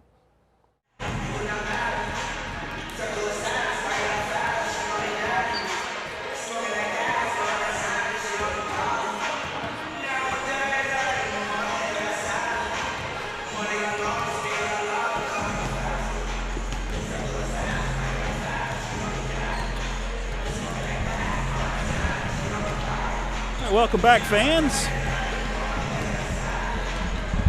as we get ready for the varsity boys action. George Young along with Tony Christie. Been a long time coming. You just tuned in. The Franklin basketball programs, both the girls and the boys programs, have had 6 consecutive cancellations due to a number of different reasons. But it's finally here. And the one man that has been wanting to be on the floor, anticipation has been so great, is Coach Doug Clemens, who you just saw there. We did that interview a couple of weeks ago in anticipation of the season starting. It's been delayed 6 games. Coach Doug Clemens not going to be here tonight, as he was taken to the hospital with some chest pains. They checked him out, and they're running some more tests. He's okay, but he is getting checked out, and he will not be on the sidelines. We hopefully will hear from him. He's probably watching on his phone or television tonight. We wish you the best of luck, and get well soon, Coach. We want you back on the sidelines. Coach Tress Rogers, assistant coach for Doug Clemens, and the head boys JV coach will take over for Coach Clemens tonight in his absence, and we'll see how things shake out as the season wears on. Hendersonville has been at the top of the conference for a number of years now. The Franklin Panthers are wanting to dethrone them from the top of the conference. Last year, an epic battle between these two teams in the conference tournament. If you remember, last time these two teams met, Coach Marvin Featherstone sat on the ball in the fourth quarter, and you can do that in high school because there's no shot clock, and the time ticked away. So we'll see how things shake out tonight. I know there was a lot of angst among fans after that game, at least on the Franklin Panther side. All right, let's take a quick break here. We'll come back. We'll have the starting lineups, and we'll have the first pass, I guess, since they're not having tip-off here because of the coronavirus regulations. Hang with us on YouTube Live and Facebook Live. This is the Franklin Panthers Sports Network. Why pay monthly storage fees? With a low down payment, you could own your own storage building. Let Todd Inslee at AT&T Storage Solutions help you get the storage building you want today. There are no credit checks. You can rent to own, and they offer free delivery. Located in Franklin on Dowdle Mountain Road between the Franklin Walmart and the Roundabout. Give Todd Inslee a call at 828-371-7393. Have you seen what's new at the WNC Sports Zone? Baseball and softball season is right around the corner, and they've got all the gear you'll need. Check out their unique selection of athletic apparel and custom team hats, plus walls of shoes for every sport. Got a t-shirt or hat you need designed and embroidered? Give the WNC Sports Zone a call at 828-369-6587 and let their expert staff bring your idea to life. The WNC Sports Zone, open till 8 Monday through Saturday. Welcome back, fans. Here's the starting lineups. Number 1, Keenan Wilkins. Number 3, Carson Redden. Number 10, Dwight Kennedy.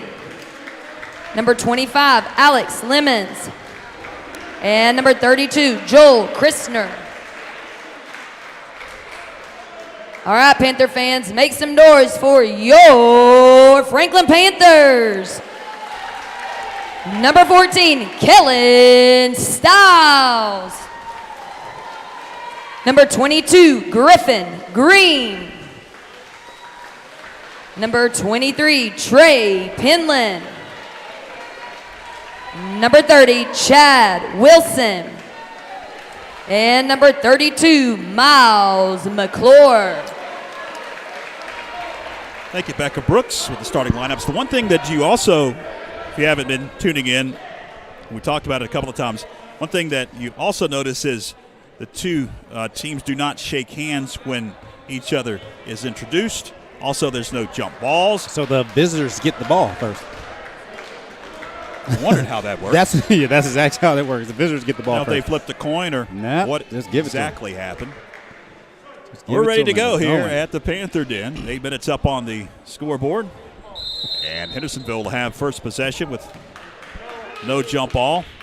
All fans, athletes, administrative staff here in the gymnasium have to wear a mask. Only 25 fans into the gym. 3 up and good to get the scoring going for the Hendersonville Bearcats. 3 ball up and good to Dwight Kennedy. Familiar name. Miles McClure, baseline jumper, wouldn't fall. Skying for the board, it's Wilkins. Keenan Wilkins. Coast to coast. And it's an offensive foul. It took a while for the official to whistle the offensive foul after he blew that whistle. Kellen Stiles stepping in for offensive foul against Keenan Wilkins. Trey Penland gets it into Miles McClure now. Pressure in the backcourt for Coach Marvin Featherstone. Into the front court now. Back it out. Penland underneath. Check that. Green underneath. Hit the deck. Shot was no good. Rebound Hendersonville. In the corner, it's Wilkins. 3. No good. Offensive rebound and the stick back. Up and good for Alex Lemons. We've got a whistle. And was there a foul? No, it's a delay of game warning for slapping the ball after going through the net. Delay of game warning for Hendersonville? Yes. And then the second time. Second one, technical. Yes, really technical.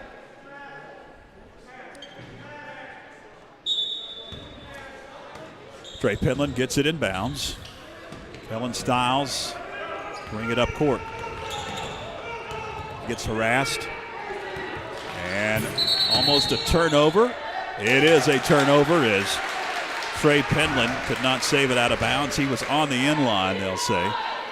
3 seconds under 7 minutes left in the opening quarter. And Franklin yet to score. Hendersonville with 2 quick buckets, a 3 and a 2, 5-0.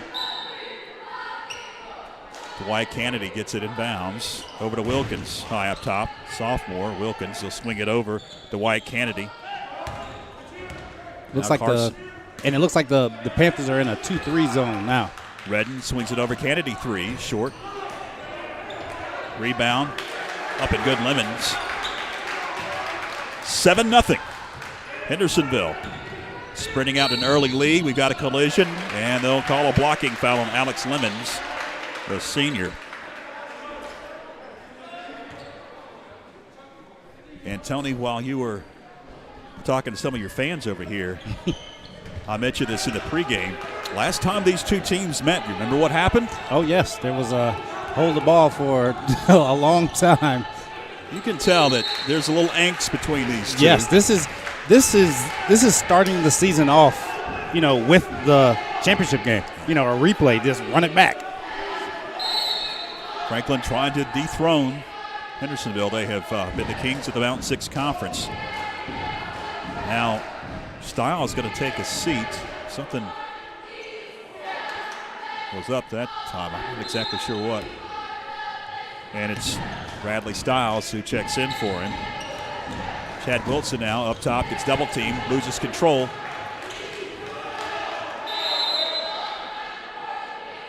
And a jump ball. The possession arrow is to Hendersonville. And fans, if you just joined us, I want to make note of this. The possession arrow is on the scoreboard. As you see, it just flipped there, so you can keep track of it. If they've got it correct on the scoreboard, it should be correct on our scoreboard. And that's anyway, I interrupted you there, Tony. No, it's all right. And that's one thing you're going to see from the Hendersonville is they're going to be very aggressive on the defensive end. They pick up 94 feet, and it's full court man, sometimes run and jump, but they pick up full court the whole entire game. Turnover against the Franklin Panthers now. The official is getting on to, I think, Coach Tress Rogers to put his mask up. Now we got subs coming in. Seth Krooping into the ball game for the first time for Coach Rogers. And again, we want to wish Coach Flemons the best of luck, battling some issues, running some tests. He's doing okay, but just checking him out. He's not here tonight. Griffin Green with it, kicks it over. Miles McClure, top of the key, back of the iron. Rebound skied for Dwight Kennedy. Drives down, kicks it over Wilkins, tiptoeing underneath Lemons. We've got a whistle and a timeout as Hendersonville has raced out to a 9-0 advantage. We'll take a quick break as well. Hang with us on YouTube Live and Facebook Live. This is the Franklin Panther Sports Network. Macon County Transit is your fast, friendly, and safe way to get where you need to go. Macon County Transit is diligent in their efforts to keep passengers safe during the COVID-19 pandemic. They've installed plexiglass barriers behind the driver and clean inside the vehicles multiple times throughout the day. Plus, all vehicles are equipped with wheelchair lifts. Give Macon County Transit a call to schedule a ride at 828-349-2222. Like them on Facebook. Macon County Transit says, Go Panthers. Welcome back. Hendersonville has raced out to a 9-0 advantage. Franklin trying to get that big goose egg off the scoreboard. Griffin Green into the front court. Kicks it over to Stiles in the corner. Now underneath Miles McClure gets double teamed, finds Green. Green drives in, kicks it out now. It's Wilson up high. Bradley Stiles. Green 3. That one wouldn't fall. Fight for the rebound. Collision. Last touch by who? Haven't signaled yet. It's Franklin basketball. Bradley Stiles with the hustle play.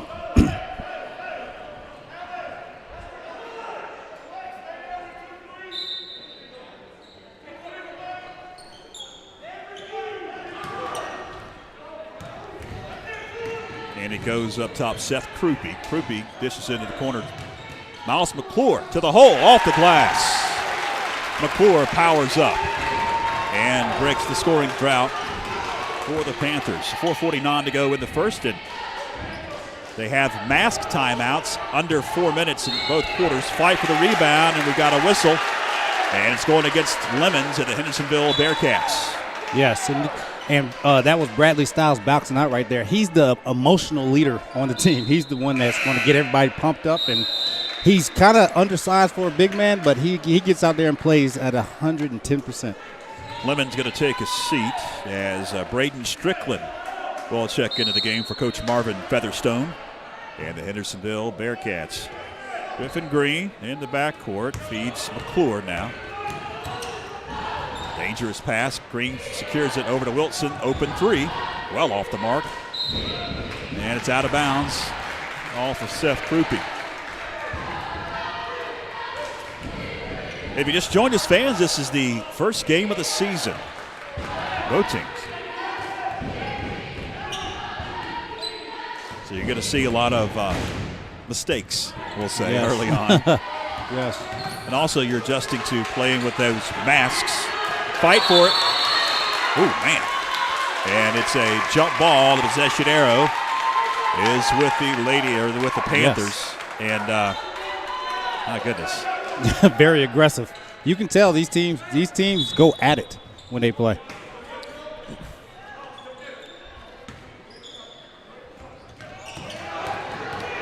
Chad Wilson to the hole. Gets blocked. Foul coming up on Hendersonville. And that's what they have to do with this pressure. At the back end of the pressure, they have to make them pay for being in a press. Free throws coming up for Chad Wilson. That foul is on Strickland. Braden Strickland picks up his first for Hendersonville. Coach Featherstone going to check in. Is that a 13? I don't have, or is it 12? Can't turn around. May not have. It's 12, okay. Jake Ross into the game. Going to grab his number. Wilson hits a pair. It's out of bounds off of Trey Penland.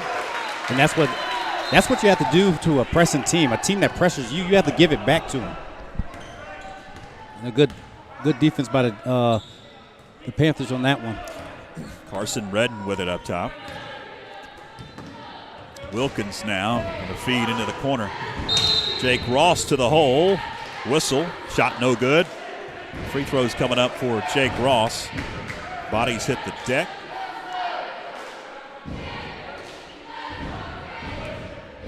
We're going to whistle that one on McClure.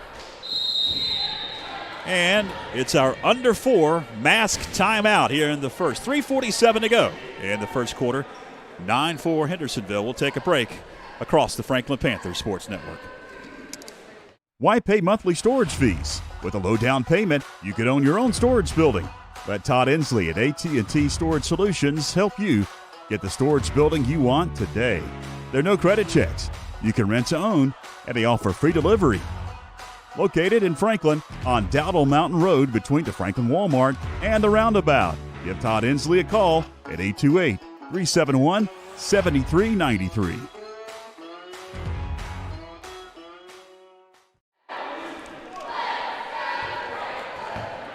Nice shot of the cheerleaders as we come back from break. Hendersonville jumped out to an early 9-0 advantage. Franklin able to get a couple of buckets here, Tony. It's 9-4, and we've got some free throws coming up for Hendersonville's Jake Ross. And Hendersonville's they're known for their guard play. Those three guards of Keenan Wilkins, Carson Redden, and Dwight Kennedy. I think they're the best trio of guards in the conference. One more for Ross. McClure picks up the rebound. Now Wilson races to the hole. Stops, pops, can't convert.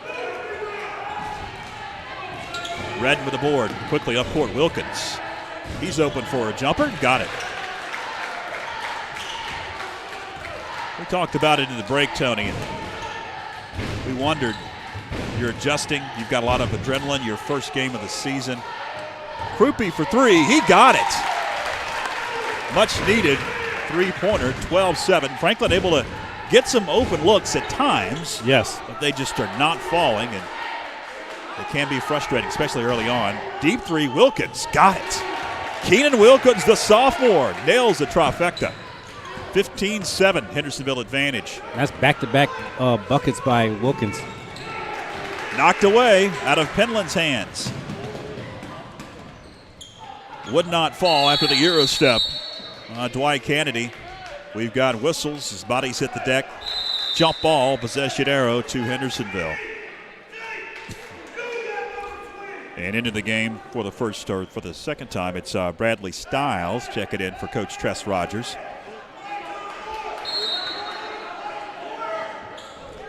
Catch and shoot three, Wilkins. Back-to-back threes for Hendersonville. 18-7. We've jumped out to a double-digit lead now. Miles McClure spins in the paint. Count it, and one. McClure will be at the line. 18-9, trying to cut it to an 8-point advantage.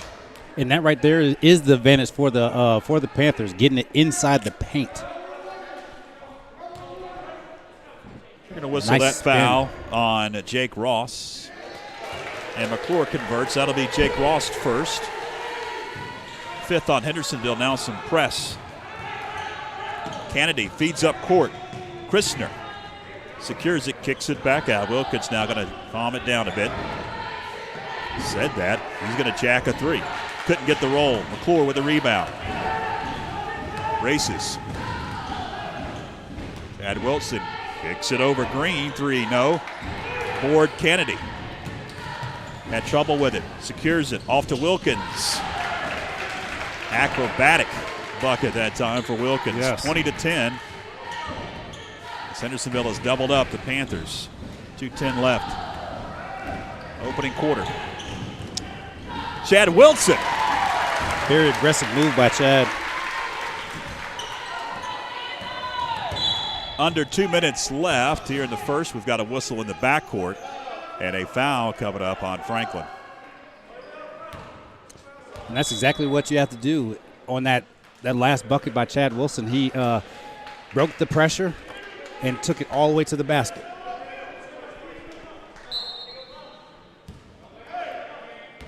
Into the game for Griffin Green. Hendersonville going to slow it down a bit. Is Keegan Pollock. Keegan into the game for the first time. Redden over Wilkins, deep three again, and Wilkins could not get it to go. McClure with the rebound off to Keegan Pollock. Pollock finds McClure, open three. Got the roll. Iron is kind tonight to McClure, and Franklin cuts into the lead, just a 6-point advantage for Hendersonville at 20-14. Kennedy to the hole. Blocking foul whistled on Franklin. I think it's going to be on Bradley Stiles. Shot was no good, so 2 coming up for Dwight Kennedy, the junior point guard for Marvin Featherstone and the Hendersonville Bearcats. 84 seconds left in the opening quarter. I'm George Young alongside Tony Christie. Glad that you are with us on YouTube Live or Facebook Live, both platforms tonight. If you haven't already, subscribe to our YouTube channel, like our Facebook page, and also on the Facebook feed that we've got. In the post, you'll see a link to a GoFundMe account, and that is a GoFundMe account that has been set up by the athletic department here at Franklin High School to try and offset some of the lost revenue from only 25 fans being in the stands. The golden ticket. It's only issued to 25 fans, and that's for each game, JV and varsity, boys and girls. And we ask you to click on that link, and if you are going to be in the stands tonight and you're going to buy a ticket, maybe even buy some popcorn, they're not selling concessions here, donate a couple of bucks to the GoFundMe account as Miles McClure nails the 3, and all of a sudden it's just a 3-point advantage for Hendersonville as we tick under 50 seconds left in the opening quarter of action. Dwight Kennedy with it. Now the 25 fans get on their feet. Jake Ross drives in, and it's knocked away as he tries to kick it into the corner to Keenan Wilkins. What's changed, Tony? The intensity. They brought the intensity up, and if you notice on this that pressure, they're breaking that pressure and getting 3-pointers and 2-point baskets. Shot wouldn't fall for Strickland. Rebound Franklin. Kellen Stiles kicks it over. McClure shoots from 3 and can't hit. Bodies on the floor, whistles now, and a foul coming up on Franklin as Stiles has been on the floor a bunch since he has checked into the ball game. 20-17. So he's going to take a seat. Griffin Green checks back in. Bradley's always going to give it his all every second he's out there. And that gives his teammates energy.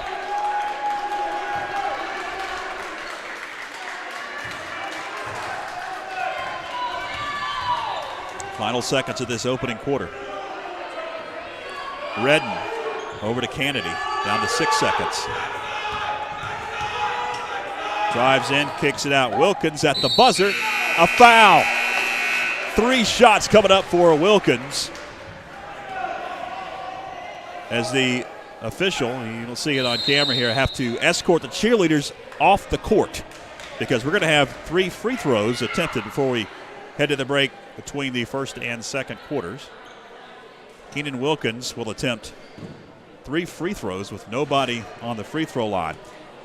Does that freak shooters out when there's nobody at the free throw line? Plus there was a technical foul on, looks like it was technical foul on Griffin Green. Oh, I didn't see that, too. Tony. Yeah, so there's going to be these 3 shots, then 2 more, so 5 shots. So at the line, it's Keenan Wilkins. We'll see who shoots the technicals. Or these are technicals. He's definitely going to shoot the technicals too. So he gets 3 and then 2 more. Yes. Big turn of events to round out the first quarter. It was a 3-point game. Now it's a 5-point game. Now you have the 2 technical shots after this free throw. Couldn't hit that 3rd shot, so now 2 more after the technical.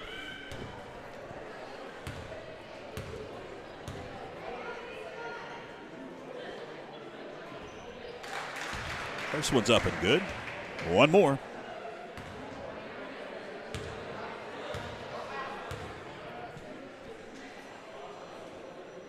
And it's up, and it's good.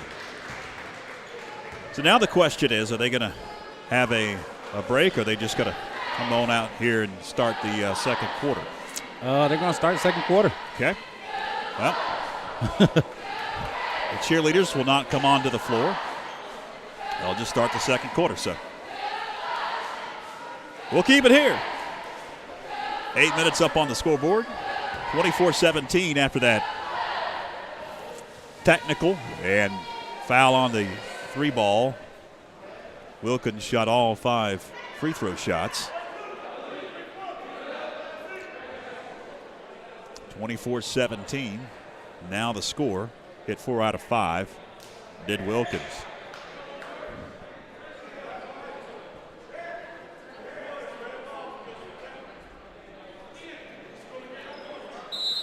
Hendersonville will have the basketball out of the timeout. Well, we talked about it in that first quarter, Tony. A lot of emotion in this ball game. Yes, very. We did see our first technical. Yes, and that was surprising because there was nothing actually happening.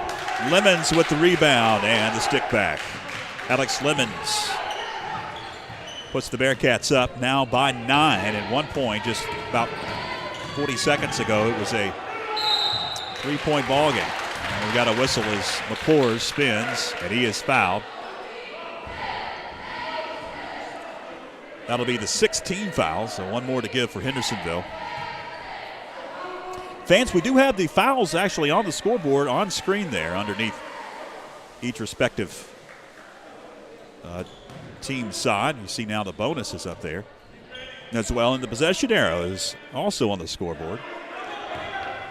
All you need to know, just like you were here, watching the scoreboard here at the Panther Den. Green wouldn't fall. Rebound, Penland. They're going to wave off the shot as we've got a whistle after the rebound, or was it before the rebound? He called that foul on Trey Penland. Trey Penland on the rebound. Okay. Yes, which was I'm going to say it, terrible call. Well, it's early in the season. Hey, the absolutely officials too, terrible. The officials too have not been on the floor in about, or at least on the high school side, about a year. So that is the 17th foul for Franklin. 1-1 coming up for Hendersonville. And the first one is up and good for Joel Christner. He'll get one more.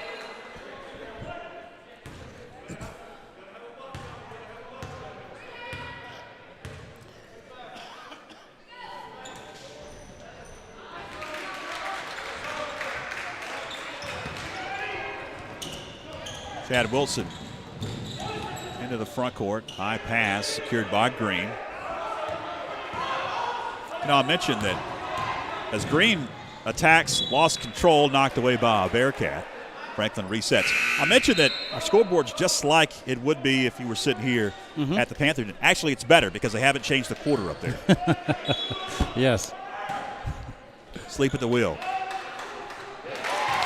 Shot by Miles McClure again. Beyond the arc, McClure keeping the Panthers in this ball game. A couple of trifectas. 28-20, 8-point advantage for Hendersonville after they'd gone up by 11.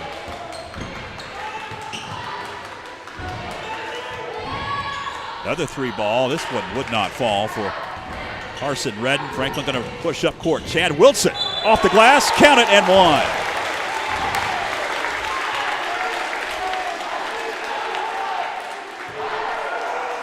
Nice. There's the replay. Yes. You can see that nice move.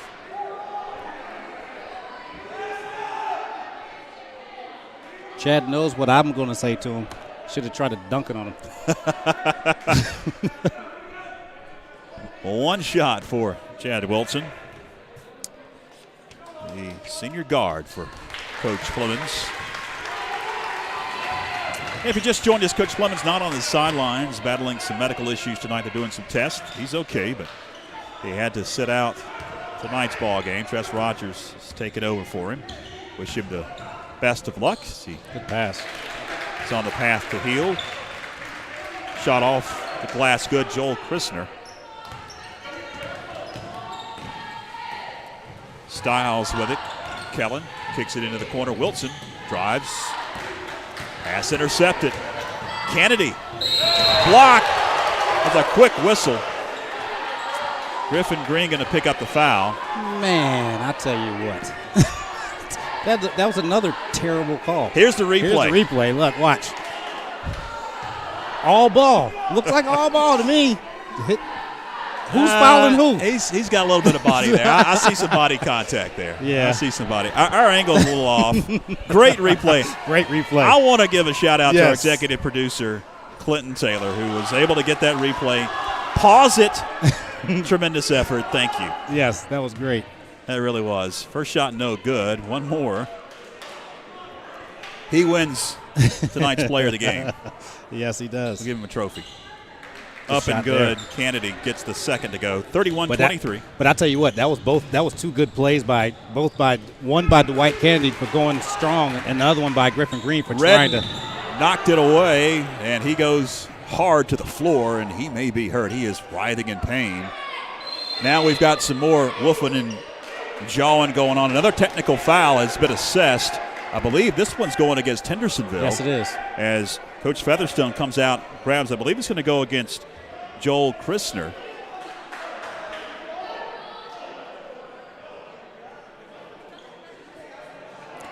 As I didn't see a lot very dirty on that play. No. It was a collision, and those happen in basketball. Yes. And he hit the deck, and gosh, I hope he's okay, is Carson Redden. But yeah, if you just joined us, there's a lot of tension in this building tonight between these two teams, and there's been a lot of hard fouls, and I'm sure some things said that we can't hear from up here. They're going to Yes. discuss things. The officials, you see, are going to sort this thing out. We'll have some free throws for Carson Redden if he can attempt the free throws, and then we'll have some foul shots, technical foul shots on the other end for Franklin.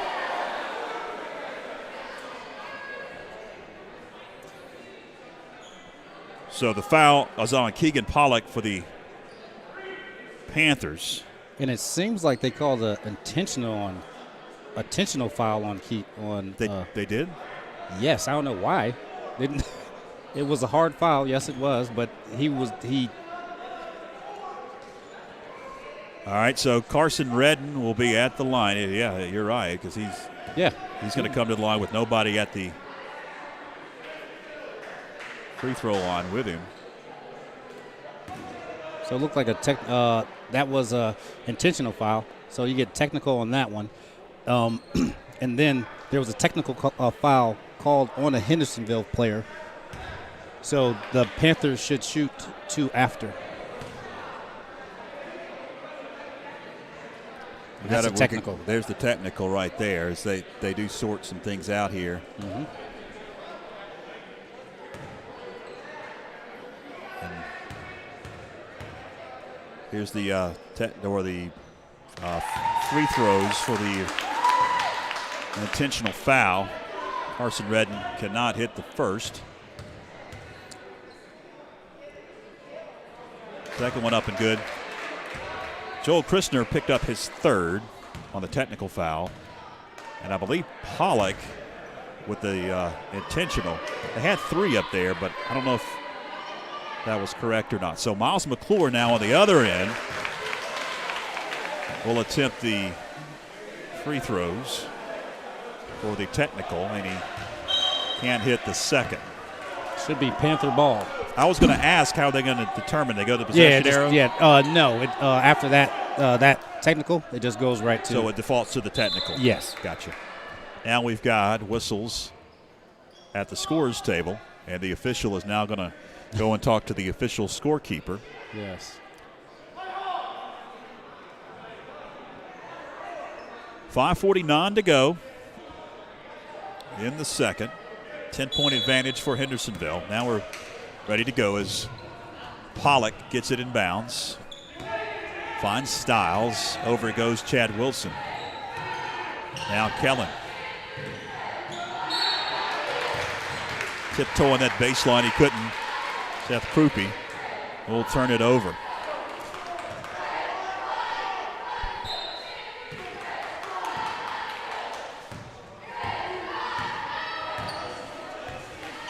So Carson Redden, it looks like he's all right after he took a nasty fall. And there is padding behind these goalposts, yes, but it's not much padding. It hurts. Top of the key, it's Redden for three. No. Lemons goes up, and he gets fouled on the way down. That's going to go against Pollock.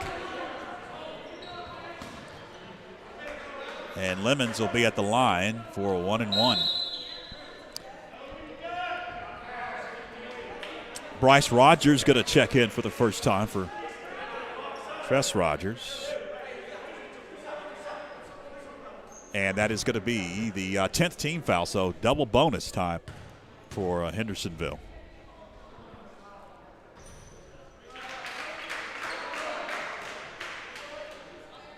Well, this game is really slowed to a snail's pace. It's still the first half. Yeah.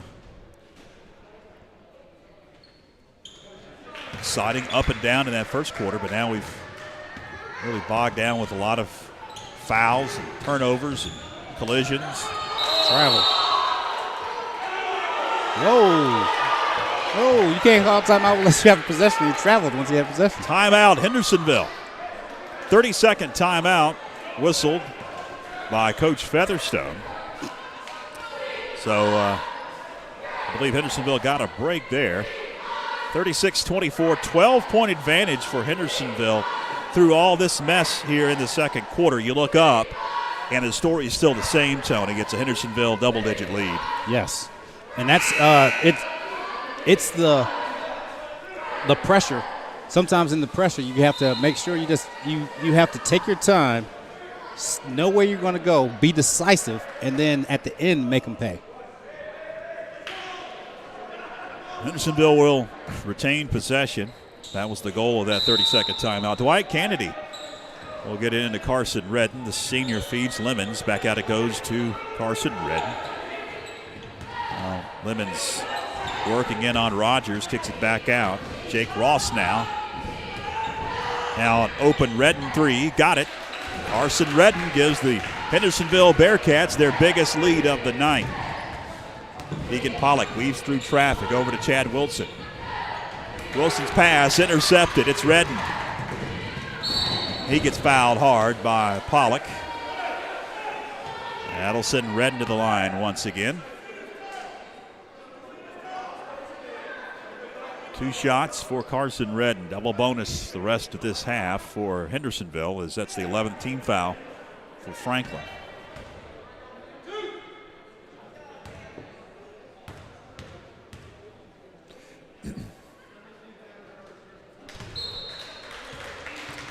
Redden's first shot is up, and it is good.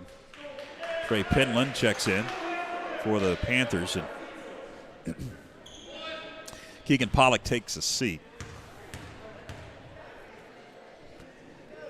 Second shot is up, and it is good for Carson Redden.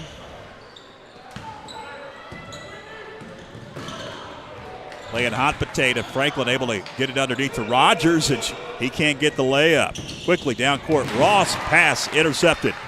Stiles over to Chad Wilson in the paint. Wilson is going to be fouled, bumped to the floor. That'll be the 19th foul for Hendersonville. So 1-1 for Chad Wilson. See if he can get some points while the clock is stopped. Cutting to this lead. Well, I think everybody that is watching tonight, a lot of folks, YouTube and Facebook, tuning in, whether it's because you can't be here tonight or whether it's because you enjoy our broadcast, we appreciate you. And if you are watching on Facebook, we ask you to click on the link there in the Facebook post. There's a GoFundMe page that's linked to the Franklin Panther Athletic Program. Give what you can to help out these student athletes in all sports. Second shot up and good. 41-26. 4:20 left here in the first. We'll have a mask timeout, breather, under 4 dead ball coming up. One of the coronavirus pandemic rules. In and out, no good. Wilkins, rebound, picked up Penland, coast to coast. Penland lost control of it, and it's off of a Bearcat. 4:01 left in the second.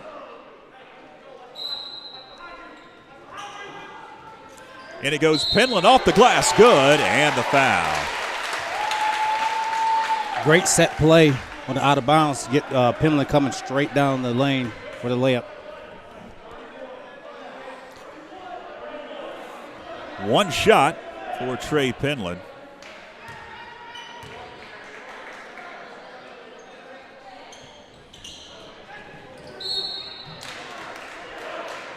Couldn't get it to go. That there a hurts foul? right there. Yes, there was a foul, and they're shooting 2. Pause the clock running now. That's still running. Now we've got the Clock's still running too. mask timeout. The clock now is stopped at 3:38. All right, let's take a break. Back right after this on FPSN. Have you seen what's new at the WNC Sports Zone? Baseball and softball season is right around the corner. Have you seen what's new at the WNC Sports Zone? Baseball and softball season is right around the corner, and they've got all the gear you'll need. Check out their unique selection of athletic apparel and custom team hats, plus walls of shoes for every sport. Got a t-shirt or hat you need designed and embroidered? Give the WNC Sports Zone a call at 828-369-6587 and let their expert staff bring your idea to life. The WNC Sports Zone, open till 8 Monday through Saturday. Welcome back, fans. The mask timeout for a breather. We'll have some free throws for Hendersonville, as it's going to be Joel Christner at the line. The shoot two, both teams in the double bonus now.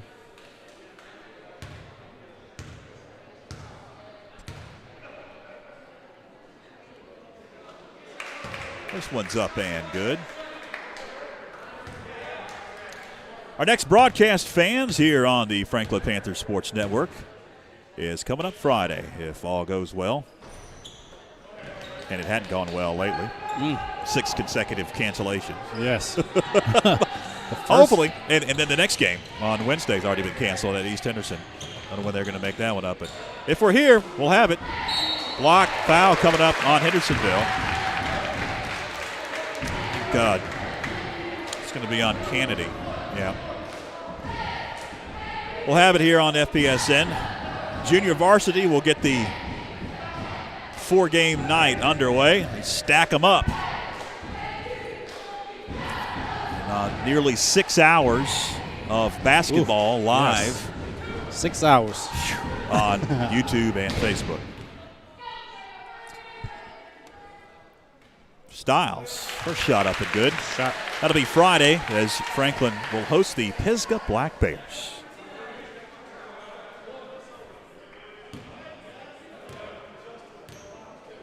One more for Bradley Styles, and it's up and good.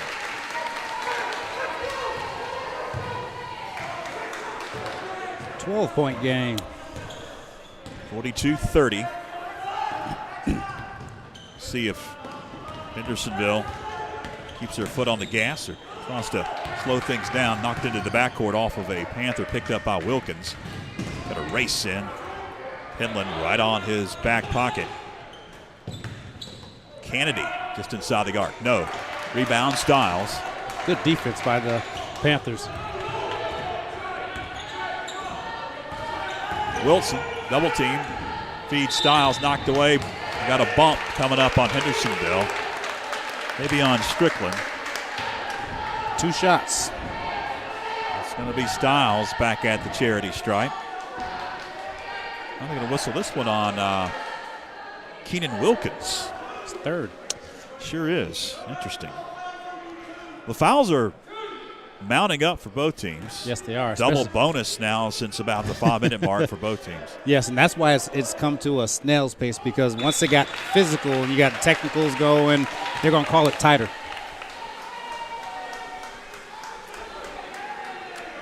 Seth Krupe checks back in for Coach Tress Rogers. Second shot by Styles. They're going to wave it off. Lane violation on Franklin.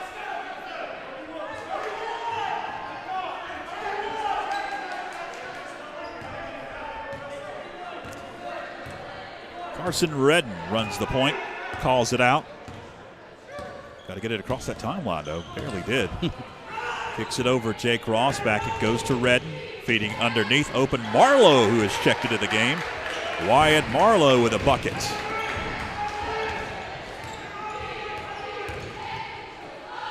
McClure for 3. Long rebound is off of a Hendersonville Bearcat. Nice save, out of bounds. Jumping Krupe, and he knocked it off of a Bearcat. It's going to be Franklin basketball, side court, trailing by 13.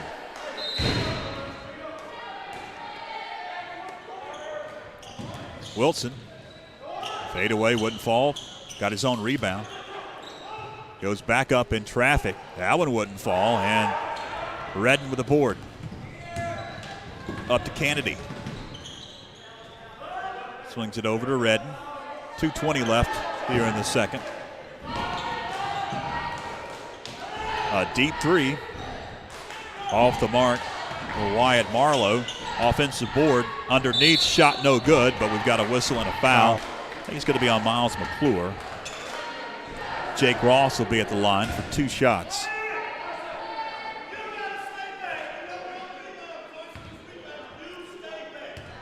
Right now, the Panthers had to pick up their intensity to finish out this last 2 minutes of the first half. Because I can tell by what Coach Featherstone is over there yelling that Hendersonville definitely is going to pick up. Second shot, no good. Panthers will race. McClure lost control of it, going to save it. Over to Stiles, 3, in and out, no good. Bradley Stiles with the rebound, got his shot blocked. Carson Redden brings it out. Collision and a foul, blocking foul on Franklin. That one's going against Trey Penland. And every foul that you get, you're shooting 2. Yeah. And that right there was a foul that, didn't need to happen.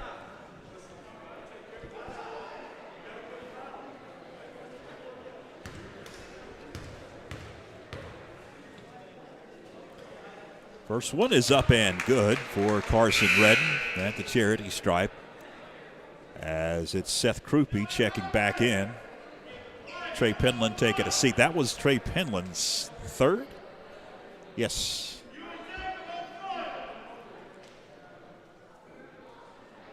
And now, I think some mask issues. Yeah, he had to switch his mask out.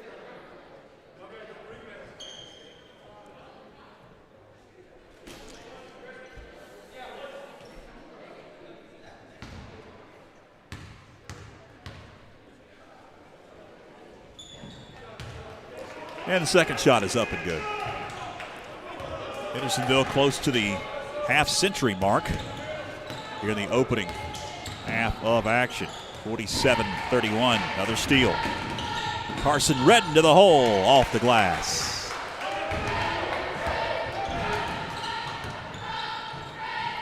Wilson over to Stiles. Shad's open for 3. Wilson off the mark. Rebound, Krupe, and he'll go up and get the bucket off the backboard and cuts into that Hendersonville lead, still commanding at 49-33 and closing in on the last few seconds of this second quarter.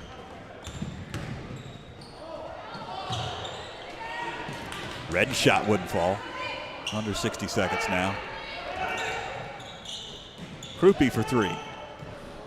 Wouldn't fall. McClure with the rebound, goes up. Foul on Hendersonville. Couldn't get the shot to go, but he'll be at the line. Will Miles McClure for a couple. Double bonus, as we mentioned a couple of times already, for both teams. Both teams, yes.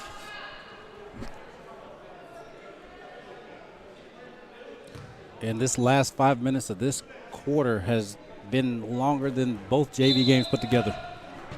It has drug on. It has. Into the game, Bryce Rogers for Franklin. McClure, second shot. He got it.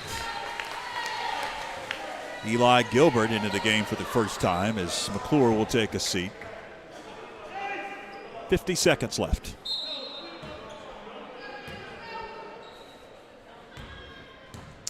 And Redden will slowly bring it up for Coach Marvin Featherstone.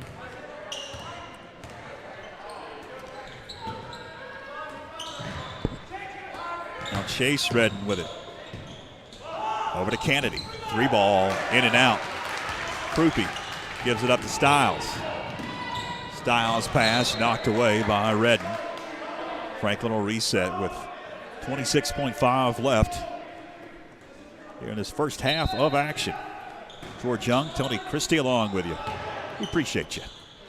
Watch it tonight on our live stream, YouTube or Facebook, whatever it may be, whatever platform.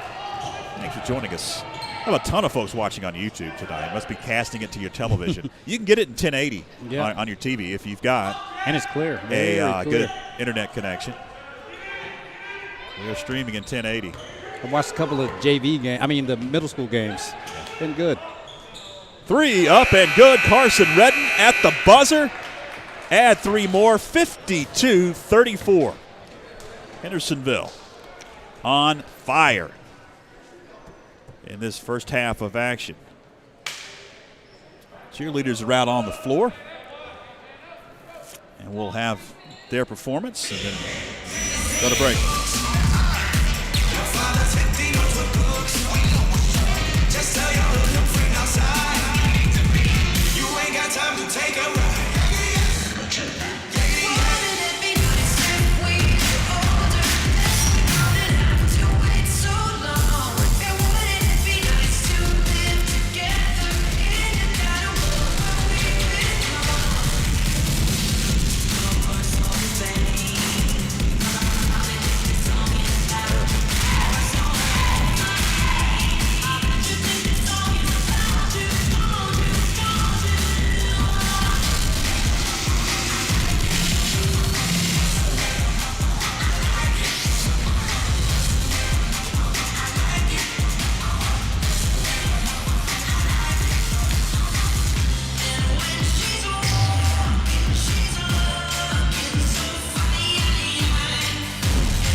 Performance by the cheerleaders here at the half. We'll take a break here from the Panther Den. Come back, they'll start rolling the clock eventually. You see it up there with 5 minutes. There it goes. Got about 5 minutes until we'll get to third quarter action. Hang with us on YouTube Live and Facebook Live. You're locked in with the Franklin Panther Sports Network. Hello, I'm Blair King, Vice Principal and Athletic Director for Franklin High School. Panther Nation, we need your help. We have 2 ways you can help all of our FHS athletic programs. One is to visit our GoFundMe page and make donations to make up for the lost revenue from gates from the limited attendance. The second, you can also buy sponsor ads or commercial space that will air during FPSN broadcasts by contacting Backlot Cinema. This will not only help all of our athletic programs, but also help ensure that we can continue to broadcast events free of charge for the community. Most people don't realize that sports like football and basketball help fund all of our low-revenue sports. Without the funds generated by ticket sales, we have trouble funding things like referees, equipment, and travel. We can't do it without your help. If you're interested in helping our athletic programs, please reach out to us at Franklin High School. The GoFundMe link will be made available on the FHS website and Facebook page. Thank you, Panther Nation, for your support, and we look forward to seeing all of our athletes competing once again.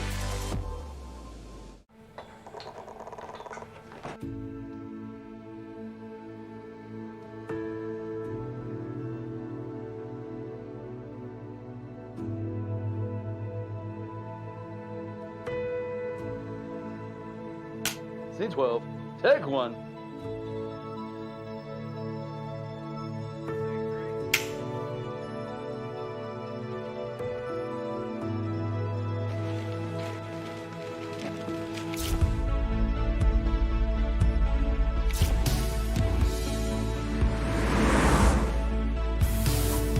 Hi, I'm Phil Drake and I started Drake Software. The Drake Software Education Team is hard at work preparing for the 2019 Update Schools. Welcome to Tax and Subjects Podcast. I'm Ryan Norton. Hey, and welcome to Taxes and Tacos. My name is Paul. And I'm Sue. Call me today so we can make you part of the Drake family. Real people, real solutions, Drake Software. Choose Frontworks to save time, staff, and you this tax season.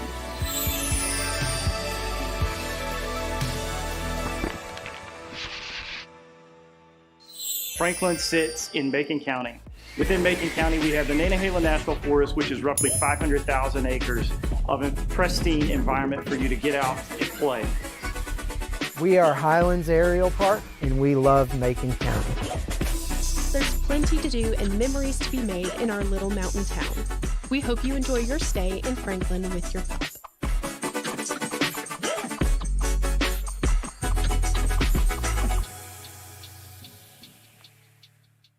So we're ready to go.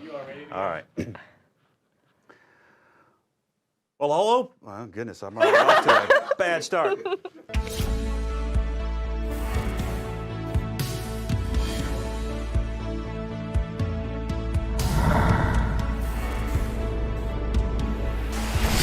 Sticking this landing?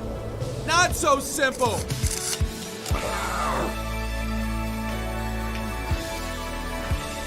Allie Roots Jr.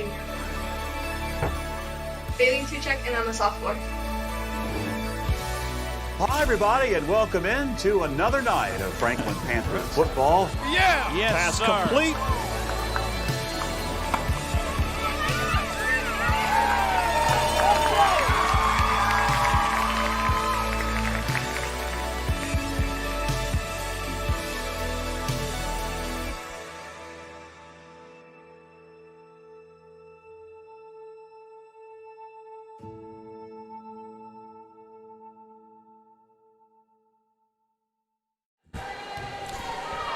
Welcome back. So we've got about 30 seconds until we'll get to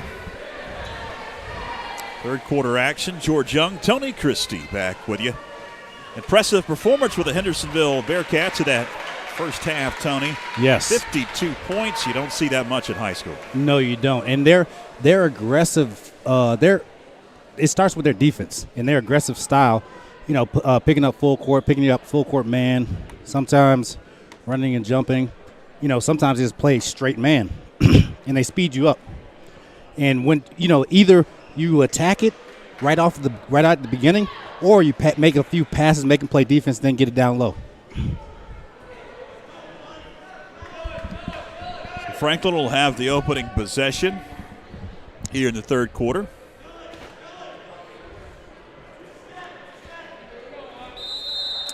Griffin Green set to get it inbounds. If you're Coach Tress Rogers, yep. Tony, what did you talk to your boys about here at the half to try to claw your way back into this? Defense.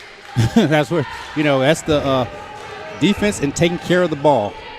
Making sure you get a shot every single time down the court. Every possession. Wilson with it. Over to Green. Into the corner now. Penland for three. That one wouldn't fall. Got his own rebound, and he couldn't get the stick back. Trey knew that one was not going to go. He took off into the paint and was able to get his own rebound. Redden lost control. Yeah, you do have to get stops, but you also have to start hitting shots. Yes, exactly. And take one possession at a time. Shots just have not been falling with ease for the Panthers so far in this one. You can credit Hendersonville's defense. Yes. Griffin Green with it. And right now on offense, what's happening is the ball's stuck on the right side. McClure's shot wouldn't fall from deep in the corner. And when the ball's stuck on one side, the defense doesn't have to work. They're just standing. They don't have to move. That ball should go from the right side to the left side every single time. Kennedy gives it up. Wilkins. Three. Off the mark. Rebound secured by Griffin Green. He'll come into the front court with it. Guarded by Keenan Wilkins. Bounce pass over to Stiles. Finds a cutting Trey Penland. He couldn't get the point-blank layup. Knocked out of bounds, and they'll say last touch by Dwight Kennedy.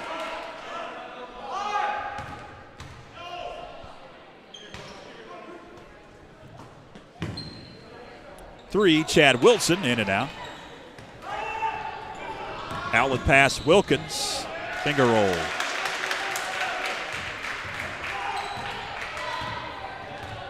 "20-point advantage for Hendersonville now at 54-34.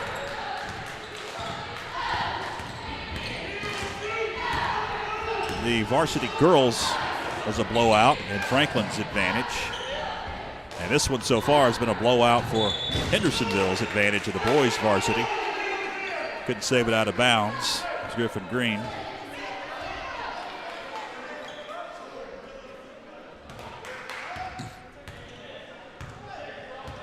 And Carson Redden calls out the offense for Coach Marvin Featherstone.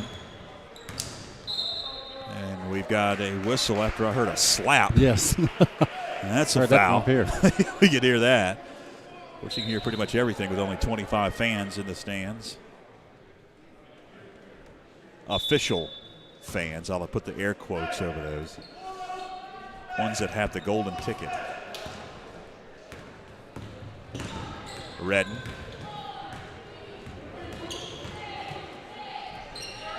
Got the shot. Wild one. Just kind of threw it up, and it went. Biggest lead of the night at 22 for Hendersonville. Chad Wilson kicks it out. McClure for three. He got it. Stops the bleeding briefly for the Panthers. And in that possession, Chad Wilson got it into the paint and then kicked it out for the three. Wilkins, fadeaway. Got it. Trading baskets at this point isn't going to help. Nope. Got to get consecutive stops. Seth Krupe lost control. Christner go for it, and eventually be picked up by Christner. Finds Lemons. Now Dwight Kennedy going to just slow it down at the jump circle. Look like the Panthers are in man-to-man right now. Bump by Wilson. He'll pick up the foul.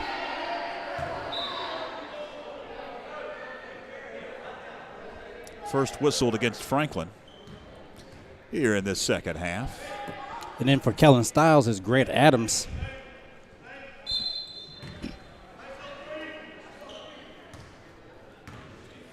After a foul-filled first half, that was just the second whistle this half. Second on Franklin. And another whistle. This one is going the other way, as I believe they're going to say that Kennedy stepped out of bounds. As he was tiptoeing that baseline. Good D by Chad Wilson there. Krupe holds it over his head. Finds Penland now to Wilson. He gets double teamed up top, kicks it out. Into the corner now. It's Grant Adams. It's McClure. McClure's shot wouldn't fall. Rebound, Krupe over to Wilson. Wilson, running jumper. Will get it to go. Now they have to get a stop.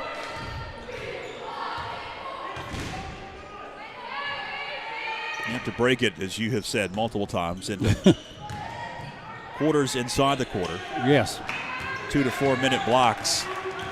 That's a stop. Yeah, because if you look at the whole deficit, that's when you start getting discouraged in what you're doing. Dangerous pass. Wilson picks it up and gets the bucket from the free throw line. Leaned into it. 17-point advantage now, 58-41. Hendersonville with the basketball and the lead. It's Dwight Kennedy. And it does look like, as Kennedy takes it to the hole, it does look like Hendersonville has taken the foot off the gas a bit here, as Grant Adams can't get the point-blank layup, but there to follow with the stick back. It's Trey Penland, the board and the bucket. Yes, and how Hendersonville plays, you know there'll be lulls sometimes because you can't sustain 94 feet defense for an entire game. Or 84 here. Oh, 84. Not the full regulation 94 feet here at this ancient gymnasium. McClure powers up, wouldn't fall. Rebound Lemons. Wilkins. Long board, it's Redden. Kicks it out. Kennedy. His shot wouldn't fall into paint. High pass, McClure. And he got the bucket. Good job by Miles running there. 58-45. Now the fans, the 25 that are here, are making some noise. Nice little run. 13-point game now. Chipping away. That's the goal. Now we've got a whistle and a timeout going to be called by Hendersonville. Looks like it's going to be a full timeout. So we'll take one as well with 2:11 left in the third. Back after this. Macon County Transit is your fast, friendly, and safe way to get where you need to go. Macon County Transit is diligent in their efforts to keep passengers safe during the COVID-19 pandemic. They've installed plexiglass barriers behind the driver and clean inside the vehicles multiple times throughout the day. Plus, all vehicles are equipped with wheelchair lifts. Give Macon County Transit a call to schedule a ride at 828-349-2222. Like them on Facebook. Macon County Transit says, "Go Panthers." Why pay monthly storage fees? With a low down payment, you could own your own storage building. Let Todd Inslee at AT&T Storage Solutions help you get the storage building you want today. There are no credit checks. You can rent to own, and they offer free delivery. Located in Franklin on Dowdle Mountain Road between the Franklin Walmart and the Roundabout. Give Todd Inslee a call at 828-371-7393.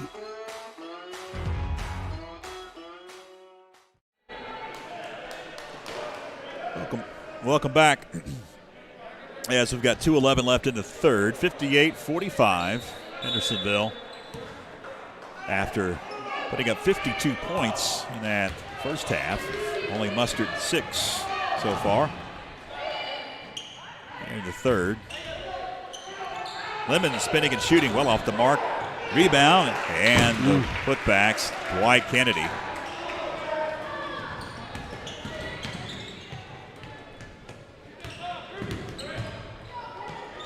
15-point advantage for the Bearcats. Wilson for 3. Got it! And if you're going to make a comeback, you've got to get a couple of those too, Tony. Yes, you do. Now, if you're trading baskets 2 for 3s, you could, you can get there a little bit quicker. But that 3 ball, it just seems to add some juice. Yes, it does. Into your offense, even though it's just 1 extra point.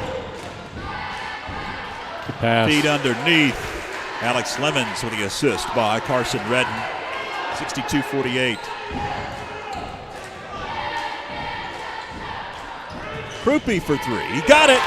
Back-to-back trifectas for the Panthers. It's these 25 fans on their feet here at the Panther Den. As we tick under 60 left in the third. 62-51.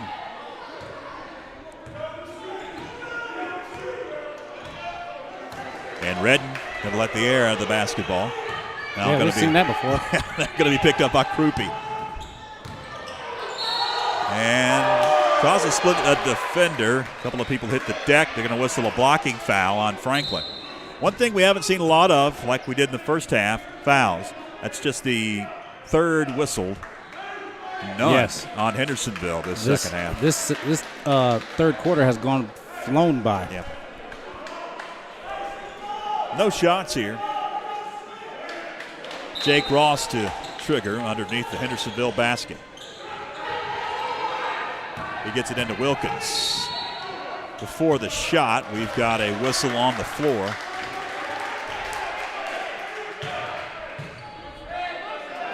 Who did they whistle that one on, Tony? Grant Adams. Grant Adams. It'll be his first. And again, it's going to be Jake Ross to get it inbounds. And it goes to Lemons. Shot wouldn't fall. The reverse layup by Ross. Almost a steal in the backcourt. Keenan Wilkins. Good rebound by Eli Gilbert.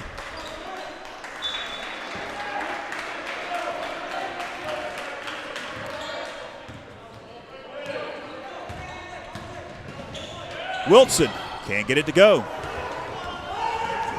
Down to 15 seconds left. Dwight Kennedy and the Bearcats see if they hold for the last shot.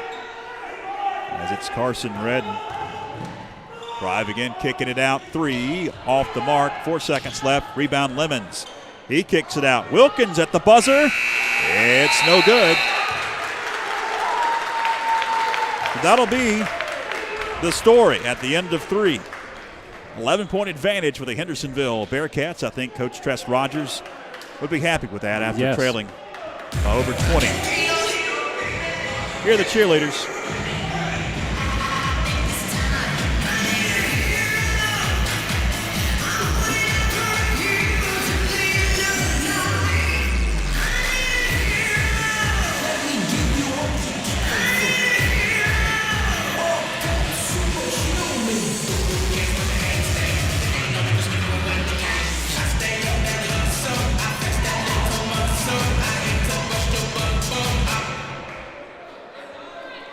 That abruptly ended. They're going to roll right into the fourth quarter. How about it? 62-51. 11-point advantage for Hendersonville. The hot shooting for the Bearcats, Tony, cooled off. Yes. In that third quarter, which is a good sign if you're a Panther fan, able to climb back into this one, only 11-point deficit. So it's in reach. Carson Redden with it to begin things for Hendersonville. Going to take it to the hole. It looks like the starters are all back out. Decided better of it. Did it. Redden finds Wilkins, and he's going to get fouled. A push on the Panthers. That'll be the 5th. None whistled against Hendersonville so far in this second half. And the Panthers have to understand that, 2 more fouls, they'll be shooting for the rest of the quarter. Make sure they play defense without their hands and move the feet. Wilkins. Stiles wanted the arm bar, the push off. They're going to whistle the foul on Kellen Stiles. That'll be his first 16 foul.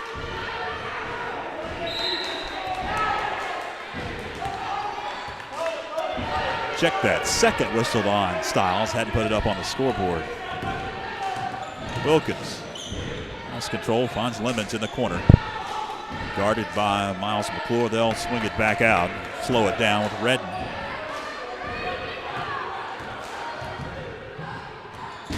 Baseline. Tiptoe. Reverse layup. Wilkins. Wouldn't fall. 3. Griffin Green. No. Board by Hendersonville. Get a quick set down the court for Franklin. Kennedy, bullet pass underneath from Wilkins. They'll swing it back out to Wilkins. Good defense by Wilson. And Carson Redden going to take his time in the jump circle, which isn't being used this year. No. No jump balls to begin the game. And the coronavirus pandemic rule, along with those masks. Tough shot. Got it to go. 64-51. Hendo with the advantage. 6:30 left in the fourth. Talbot a key. Finland thought about it. Now going to find Green.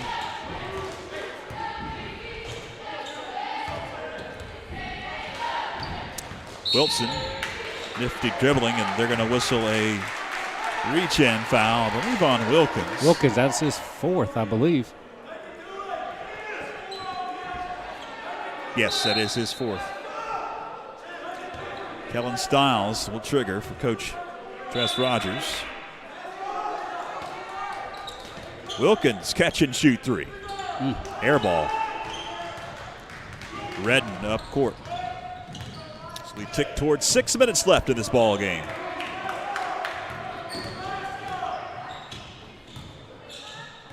And they will use clock. We know that for a fact. Have you just joined us? Hendersonville able to score 52 points in the first half. Have cooled off here in the second half. But still, hold a 64-51 advantage. Underneath, shot off the glass. And good by Carson Redden, the senior. 5.5 left in this ball game. Green, fadeaway, 3. Got it, Griffin Green. with a much-needed trifecta for the Panthers. 66-54, 12-point advantage for Hendersonville. And Carson Redden give it up to Wilkins. Wilkins drives in. Wilkins gets the buckets. The ability to guard the basketball is a difference in this game right now. Off the dribble. I spoke about it before. Those 3 guards are some of the best, and right now you can tell why.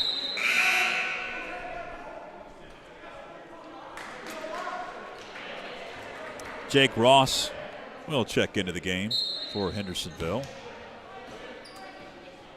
Well, after seeing this team, and of course, there's a lot of basketball left to be played, and we've got a whistle and a foul. Christner will be at the line, 17 foul for Franklin. 68-54. Game still in doubt here, but seeing Hendersonville, seeing what they've done in previous years, and seeing what they have returned, would you say they are the favorite in the Mountain Six Conference? Yes, they are. Especially with anytime you have returning backcourt like they do, you're always going to be in for it. Plus, the defensive scheme that Coach Featherstone, he tries to do is it's going to be pressure regardless of who he has, because we've been doing games for a while, and he does the same thing regardless of his talent or whatever. He's going to pressure you and make you force you into difficult situations.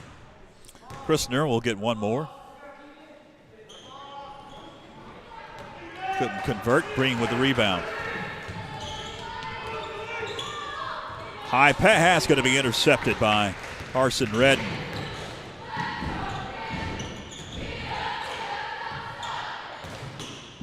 Wyatt Kennedy, tough shots.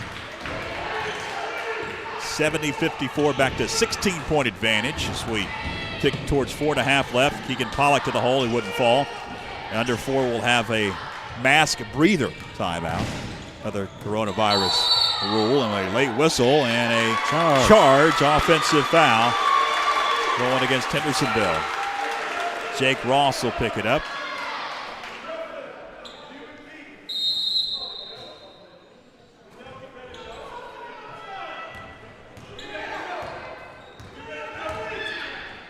High pass to Pollock, kicks it out. Green, 3, off the mark.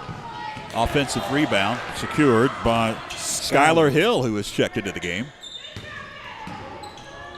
Green lost control of it out of bounds. 4:06 to go here in the fourth. As Bradley Stiles will check in. Keegan Pollock going to take a seat for Franklin.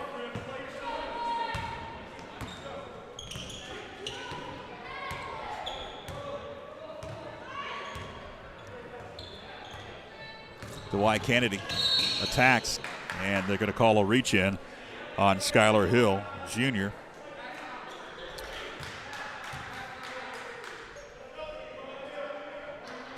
And we have reached under 4 minutes with a dead ball. It's time for the mask breather timeout. And it's time for us to take a timeout as well. Hang with us on FPSN.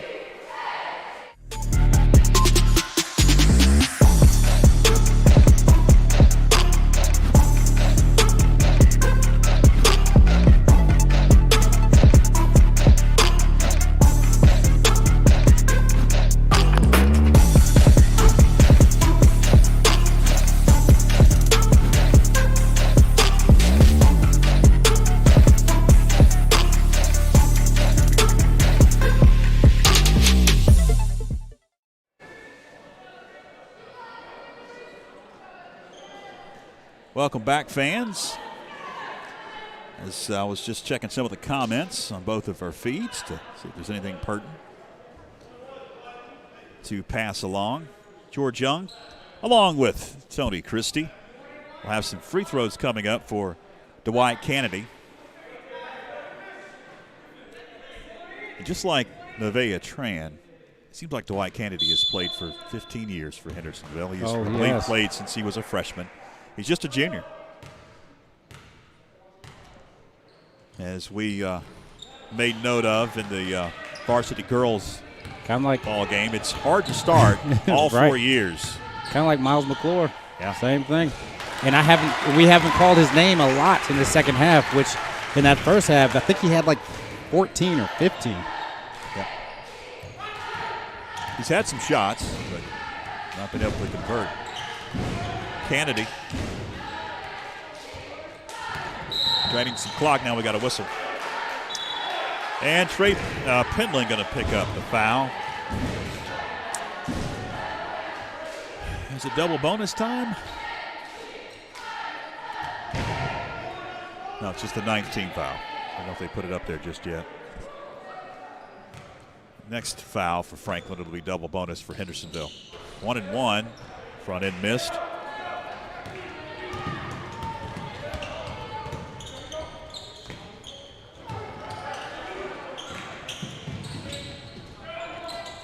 Deep three wouldn't fall.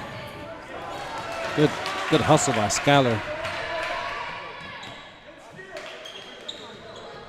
Penland, back of the iron. Rebound secured. Ross, he goes hard into that padding. There's not much padding back there. Looks like he's going to be okay.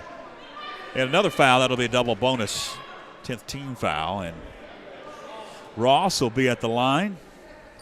There's a couple players, Tony, that are going to feel this ball game tomorrow morning. Yes. Because they've been hitting the deck, smashing into the padding and going up, coming down, and a lot of bodies on the floor. Not as much here in the second half, but that first half was rough and ready. Yes, it was. 3 minutes left. Miles McClure back in the game for this last 3 minutes. Run, stretch, they can see what they can do. Keenan Wilkins checks back in for Coach Featherstone. Up court quickly it goes Trey Penland to the hole.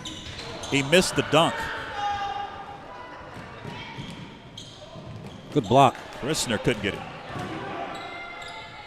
Stiles will secure the air and pick up that rebound.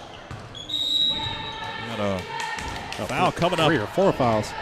Here on who is the question. Did somebody turn the fan on finally up here? I feel some air. Or maybe somebody opened the door. That one was on Carson Redden. McClure mishandled it. Who was it off? We'll say it's Hendersonville basketball. He actually threw it off a Hendersonville player. I thought he did too. Got a whistle and a timeout on the floor. Going to be a full timeout, so we'll take one. 2:32 left in the fourth. Back right after this. Have you seen what's new at the WNC Sports Zone? Baseball and softball season is right around the corner, and they've got all the gear you'll need.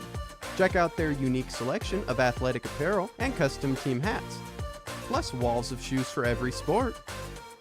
Got a t-shirt or hat you need designed and embroidered? Give the WNC Sports Zone a call at 828-369-6587 and let their expert staff bring your idea to life. The WNC Sports Zone, open till 8 Monday through Saturday. Macon County Transit is your fast, friendly, and safe way to get where you need to go. Macon County Transit is diligent in their efforts to keep passengers safe during the COVID-19 pandemic. They've installed plexiglass barriers behind the driver and clean inside the vehicles multiple times throughout the day. Plus, all vehicles are equipped with wheelchair lifts. Give Macon County Transit a call to schedule a ride at 828-349-2222. Like them on Facebook. Macon County Transit says, "Go Panthers." Welcome back with 2:32 left in the fourth. Back to action with Wilkins. Jumper good, just inside at three-point arc. 74-56. Deep three. Off the mark for Griffin Green. Rebound Hendersonville. They're going to race up court and get the pass intercepted. McClure picks off that pass from Keegan Wilkins. Hendersonville will knock it out of bounds. Chad Wilson will check back in. And if you haven't been with us, maybe you just tuned in, the game for Franklin at East Henderson on Wednesday has been postponed because of the coronavirus contact tracing rules. So the next game for the Panthers will be right here at the Panther Den, coming up on Friday against Pisgah.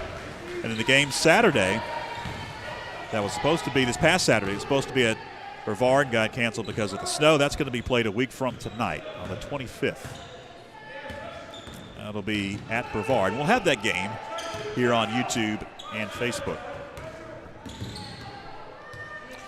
Me and Tony will make the wonderful trip to Brevard on a Monday night. Minute 25 left in the fourth. Hendersonville about to secure their first victory of the season, and we've got a whistle. And Coach Featherstone wants to quickly talk it over. 30-second timeout, a minute 18 left in the fourth. 74-56, and we'll keep it here, Tony.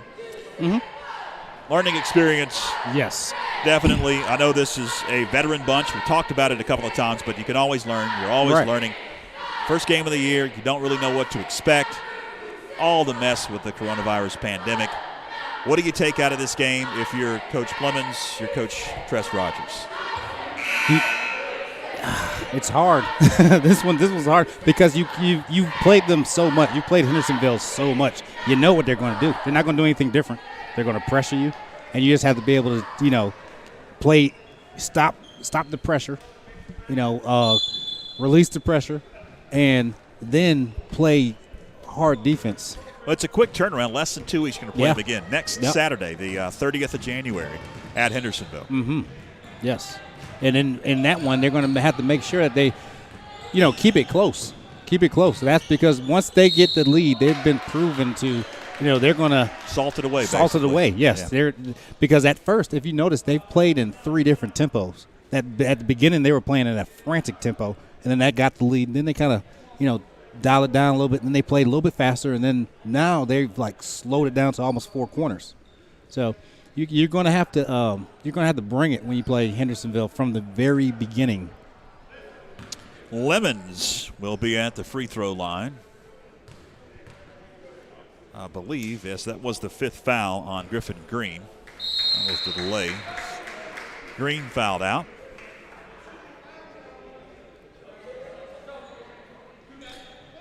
Trey Penland will check back into the game.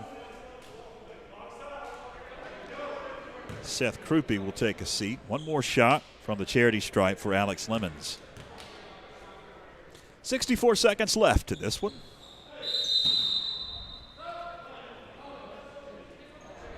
Hendersonville will get some subs in as well as Wyatt Marlowe will check in.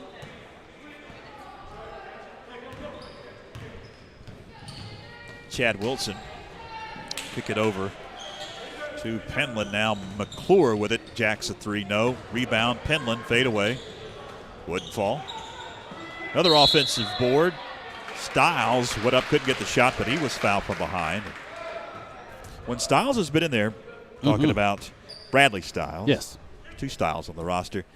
Very aggressive. He's gotten fouls drawn against him and been at the charity stripe a few times so far in this one, Tony. Yes, that's got to be a bright sign right. for a non-starter. Yeah, and his aggressiveness is, it's evident. You can see because he's not, he's not the tallest, he's not the most skilled, but he's going to give you everything you got, and you don't have to worry about what you're going to get from Bradley Stiles. Second shot, short, long board. McClure picks it up, and he stepped on the baseline. 43 seconds left in the fourth. And looks like Coach Tress Rogers now wants to call a 30-second timeout. 43.4 seconds left. It's going to be a 30, so we'll keep it here at 76-57. 19-point edge for Hendersonville. They're going to cruise to their first victory. Panthers will drop their regular season opener. I just want to say thoughts and prayers with Coach Doug Clemens. Absolutely. Hopefully everything comes back okay. Yeah, hopefully we see him on the sidelines coming up Friday. Sideline. Yeah, Friday.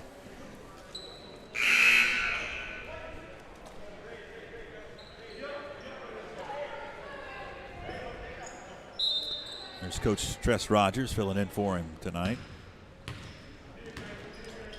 Jackson Cannon will bring it up for Coach Marvin Featherstone. First time we've called Cannon's name. He's going to feed Marlowe. Goes up, wouldn't fall. 30 seconds left. High up. Possession arrow is going to be with the Panthers.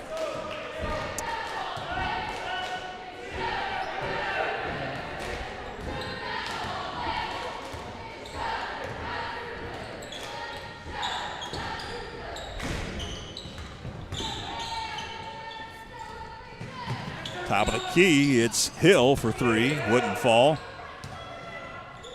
Down to 10 seconds left. That may do it. Marlowe has been instructed to hold the ball. Yes. I heard that from all the way over here, and that'll do it. Final here at the Panther Den, 76-57. Hendersonville Bearcats will win tonight, and they'll take the score off the scoreboard, so we'll take that off as well. Super fast. Didn't want to keep that up too long, evidently. All right, that'll wrap it up. It's been a fun night of basketball. 4 games here on the Franklin Panther Sports Network. If you want to watch the junior varsity, it's a different post, but it's archived on our Facebook and our YouTube channels. So you can go back and watch it. You can also do the same with this broadcast. All right. Going to wrap it up. Thanks to all of our camera folks, also to Clinton Taylor, executive producer, handling all the things behind us. For Matt Bradley and Josh Brooks, commentating the junior varsity games. For Tony Christie, I'm George Young. So long, everybody.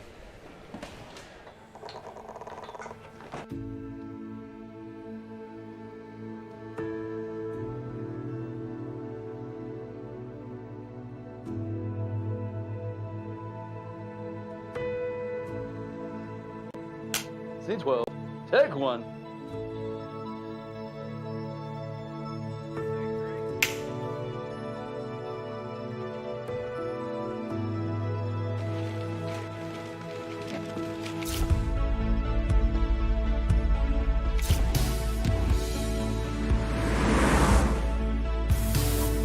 Hi, I'm Phil Drake, and I started Drake Software. The Drake Software Education Team is hard at work preparing for the 2019 update schools. Welcome to Tax and Subjects Podcast. I'm Ryan Norton. Hey, and welcome to Taxes and Tacos. My name is Paul. And I'm Sue. Call me today so we can make you part of the Drake family. Real people, real solutions, Drake Software. Choose FrontWorks to save time, staff, and you this tax season.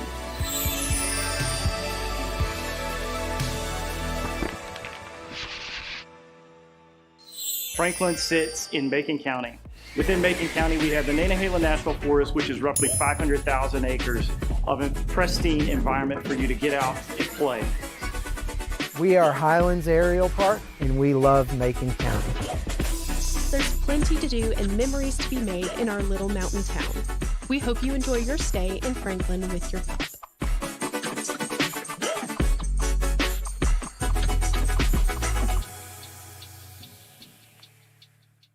So we're ready to go. All right. Well, hello. Oh, goodness, I'm already off to a bad start.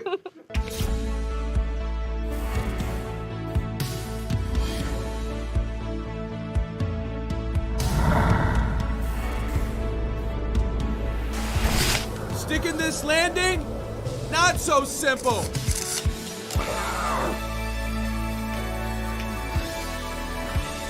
Allie Roots Jr. Bathing 2 check and on the sophomore. Hi, everybody, and welcome in to another night of Franklin Panther football. Yeah! Pass complete.